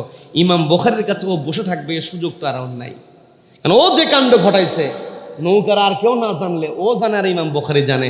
ইমাম বুখারী মুস্কি মুস্কি হাসে, ও ওখান থেকে উঠে গিয়ে দূরে বসেছে। ইমাম বুখারী ডাক দিলেন যে, কাছে আসো, তোমার মনের মধ্যে প্রশ্ন আছে, কি প্রশ্ন জিজ্ঞাসা করো, তোমার কি জানার ইচ্ছা? বলছে, ভাই আমি আর কি জানবো, আপনি তো ভালো করেই জানেন, আপনাকে দেখে তো মনে হয় আপনি সত্যবাদী মানুষ। চিন্তা করে দেখেন, আপনার পোশাক আশাক দেখে, আপনার কথাবার্তা আপনাকে ভালো মানুষ মনে হয়েছে, আপনি সত্য কথা বলেন। তো আপনি যে বললেন যে ভাই 1000 দিনার নিয়ে আপনি নৌজানে চড়েছেন, আসলেই কি 1000 দিনার নিয়ে আপনি আসছিলেন? কারণ ওর চিন্তাই তো একটা, যে 1000 দিনার তাহলে গেল কোথায়, কোথায় গেল? শুনবেন নাকি মোনাজাত দেব? হ্যাঁ মোনাজাত এই বছর নাকি আগামী বছর? আগামীতে কোনো সুযোগ হলে এখনই। হ্যাঁ বলি আলহামদুলিল্লাহ, বলি আলহামদুলিল্লাহ। কারা কারা শুনবেন না? সবাই সবাই সচেতন, বলি আলহামদুলিল্লাহ, বলি আলহামদুলিল্লাহ। এখানে কে আছে এখানে? আচ্ছা, নারে তাকবীর। না, শোনার মতো তাকবীর হলো না। নারে তাকবীর। আচ্ছা, জনাব আব্দুল আজিজ সাহেব 10,000 টাকা বলেন মারহাবা, জোরে বলেন মারহাবা। জনাব আব্দুল আজিজ সাহেবের দানকে আল্লাহ কবুল করেন, বলেন আমিন। আই রোজগার আল্লাহ বরকত দিয়ে ভরপুর করে দিন, বলেন আমিন। আচ্ছা, নারে তাকবীর। আচ্ছা, মোহাম্মদ মোস্তফা প্রামাণিক 2000 টাকা বলেন মারহাবা, বলেন মারহাবা। মোস্তফা ভাইয়ের দানকে আল্লাহ কবুল করেন, বলেন আমিন। আই রোজগার আল্লাহ বরকত দিয়ে ভরপুর করে দিন, বলেন আমিন। আচ্ছা, আমরা চাইব মোনাজাতে কার কাছে? তবে মোনাজাতে যাওয়ার আগে অনেকের একটু আকাঙ্ক্ষা থাকে যে শেষ বক্তা যিনি হবে, আমি আসলে প্রধান বক্তা বলতে আমি নারাজ, কারণ কোরআনের কথা যারাই বলে তারাই সবাই প্রধান। কি কথা বলেন? কোরআনের কথা যারা বলে তারা কি দ্বিতীয় হতে পারে? কোরআনের কথা যারা বলে তারা কি তৃতীয় হতে পারে? এখন প্রশ্ন করবো, হুজুর আপনার নামে আগে তো প্রধান বক্তা লেখা আছে, এটা কেন? প্রশ্ন আছে না নাই? আসলে প্রধান বক্তা বলতে প্রধান সময়, এই যে মাকসুদ আল আজমি, ও তো সারা দেশে কথা বলে, প্রধান বক্তা। ও তো আমার আগের বক্তা, ও তো সিনিয়র আমার, এই বক্তৃতার জগতেও আমার সিনিয়র, কিন্তু ও অনেক আগের থেকে কথা বলে। এখন আপনাদের এলাকার সন্তান, এই জন্য ওকে এখানে দ্বিতীয় বক্তা রাখছে। ও তো আসলে প্রধান বক্তা। এই দ্বিতীয় বক্তা আপনারা লিখছেন এই কারণে, ওই সময় একটু লোক কম থাকে। কি কথা বলেন? যদি আমিও আসতাম আসর পরে, আমি লোক পাইতাম না। যতই হোক আসর পরে আসলে লোক থাকতো, এত থাকতো না। তার মানে এখানে প্রধান বক্তা বলতে প্রধান সময়, যে সময় লোকজন বেশি হয় তাকে একটা সময় তাকে দেওয়া হয়, যাকে বেশি লোকের সামনে দেওয়া হয় তিনি মূলত প্রধান হিসেবে চিহ্নিত হয়। কিন্তু কোরআনের কথা যে যখন বলবে সে তখনই প্রধান বক্তা। বলেন সুবহানাল্লাহ, বলেন সুবহানাল্লাহ। কারণ কোরআন যেখানে আছে সম্মান সেখানে আছে, আর সম্মান যার আছে সে দ্বিতীয় তৃতীয় হবে না। সম্মানী মানুষ সবসময় প্রথম কাতারেই থাকবে। কি কথা বলেন? কি কথা বলেন? তো অনেকের নিয়ত থাকে যে প্রধান বক্তার কাছে বলবেন 2 মিনিটের মধ্যে। যদি এমন কেউ থাকে যে হুজুর আমি 2000 কি 5000 দিয়ে দেবো, অনেকেই দিয়ে ফেলেছেন, আশা করি অনেকেই দিয়েছেন। যদি সর্বশেষ এরকম কেউ থাকেন বলতে পারেন, এর মধ্যে আমরা আলোচনার সারাংশ এবং শেষ ওটা বলতে 1 মিনিট লাগবে, বেশি সময় লাগবে না। যেখানে রাখছি ওখানে ওটা বলতে লাগবে 1 মিনিট। চিন্তিত হওয়ার কোনো কারণ নাই। বলি আলহামদুলিল্লাহ, বলি আলহামদুলিল্লাহ। আমরা আলোচনা শুরু করেছিলাম, সূরার নাম হচ্ছে সূরা তওবা। বলেন কি সূরা? তওবা, 9 নম্বর সূরা। কয় নম্বর? 9 নম্বর সূরা, সূরা তওবার 119 নম্বর আয়াত। আল্লাহ বলছেন, ইয়া আইয়ুহাল্লাযীনা আমানুত্তাকুল্লাহ ওয়া কুনু মা'আস সাদিকিন। 2টা অর্ডার। বলেন কয়টা অর্ডার? বলেন বলেন। 1 নম্বর ভয় করতে হবে কাকে? ওয়া কুনু মা'আস সাদিকিন। 2য় নম্বর হলো সত্যবাদীদের সঙ্গী হয়ে যাও। সত্যবাদীদের সঙ্গী হওয়া মানে হচ্ছে পৃথিবীর সর্বশ্রেষ্ঠ সত্য হলো আল কোরআন। তার মানে আল কোরআনওয়ালাদের সঙ্গী হতে হবে। কি কথা বলেন? সঙ্গীকে কোরআনের দাওয়াত দিতে হবে। যাকে সঙ্গী বানাবো তার কাছে যদি কোরআন না থাকে তাহলে কি তাকে সঙ্গী বানাবো না? তা তো হতে পারে না। যে ওর কাছে কোরআন নেই, বাবা ওর কাছে আর দরকার নেই, এটা করা যাবে? ওর কাছে কোরআন নেই, কোরআনের দাওয়াত নিয়ে ওর কাছে যেতে হবে, তবু ওকে সঙ্গী বানাতে হবে। কি কথা বলেন? তার মানে আল্লাহ অর্ডার দিয়েছেন, আমি আল্লাহ আমাকে ভয় করলে সত্যবাদীদের সঙ্গে থাকতে হবে, কোরআনওয়ালাদের সঙ্গে থাকতে হবে। মাকসুদ আজমির আগে একজন বক্তা আলোচনা করেছেন যে কোরআন তেলাওয়াত শুনলে যাদাতহুম ঈমানা, ঈমান বেড়ে যায়। তার মানে কোরআন যেখানে আছে ওই সত্য তেলাওয়াত শুনলে, ওই কোরআনের বিধানের মধ্যে থাকলে আল্লাহর ভয় অন্তরে বেড়ে যায়। কি কথা বলেন? এই জন্য আল্লাহ বলছেন সত্যবাদীদের সঙ্গী হও, অর্থাৎ কোরআনওয়ালাদের সঙ্গী হও। যখন কোরআনওয়ালাদের সঙ্গী আমরা হয়ে যাব, সূরা আলে ইমরানের 110 নম্বর আয়াতের শুরুর দিকে তেলাওয়াত করেছিলাম, সূরা আলে ইমরান আয়াত নম্বর 110। এই জায়গাতে আল্লাহ 2টা অর্ডার দিয়েছেন। কয়টা? বলেন বলেন কয়টা?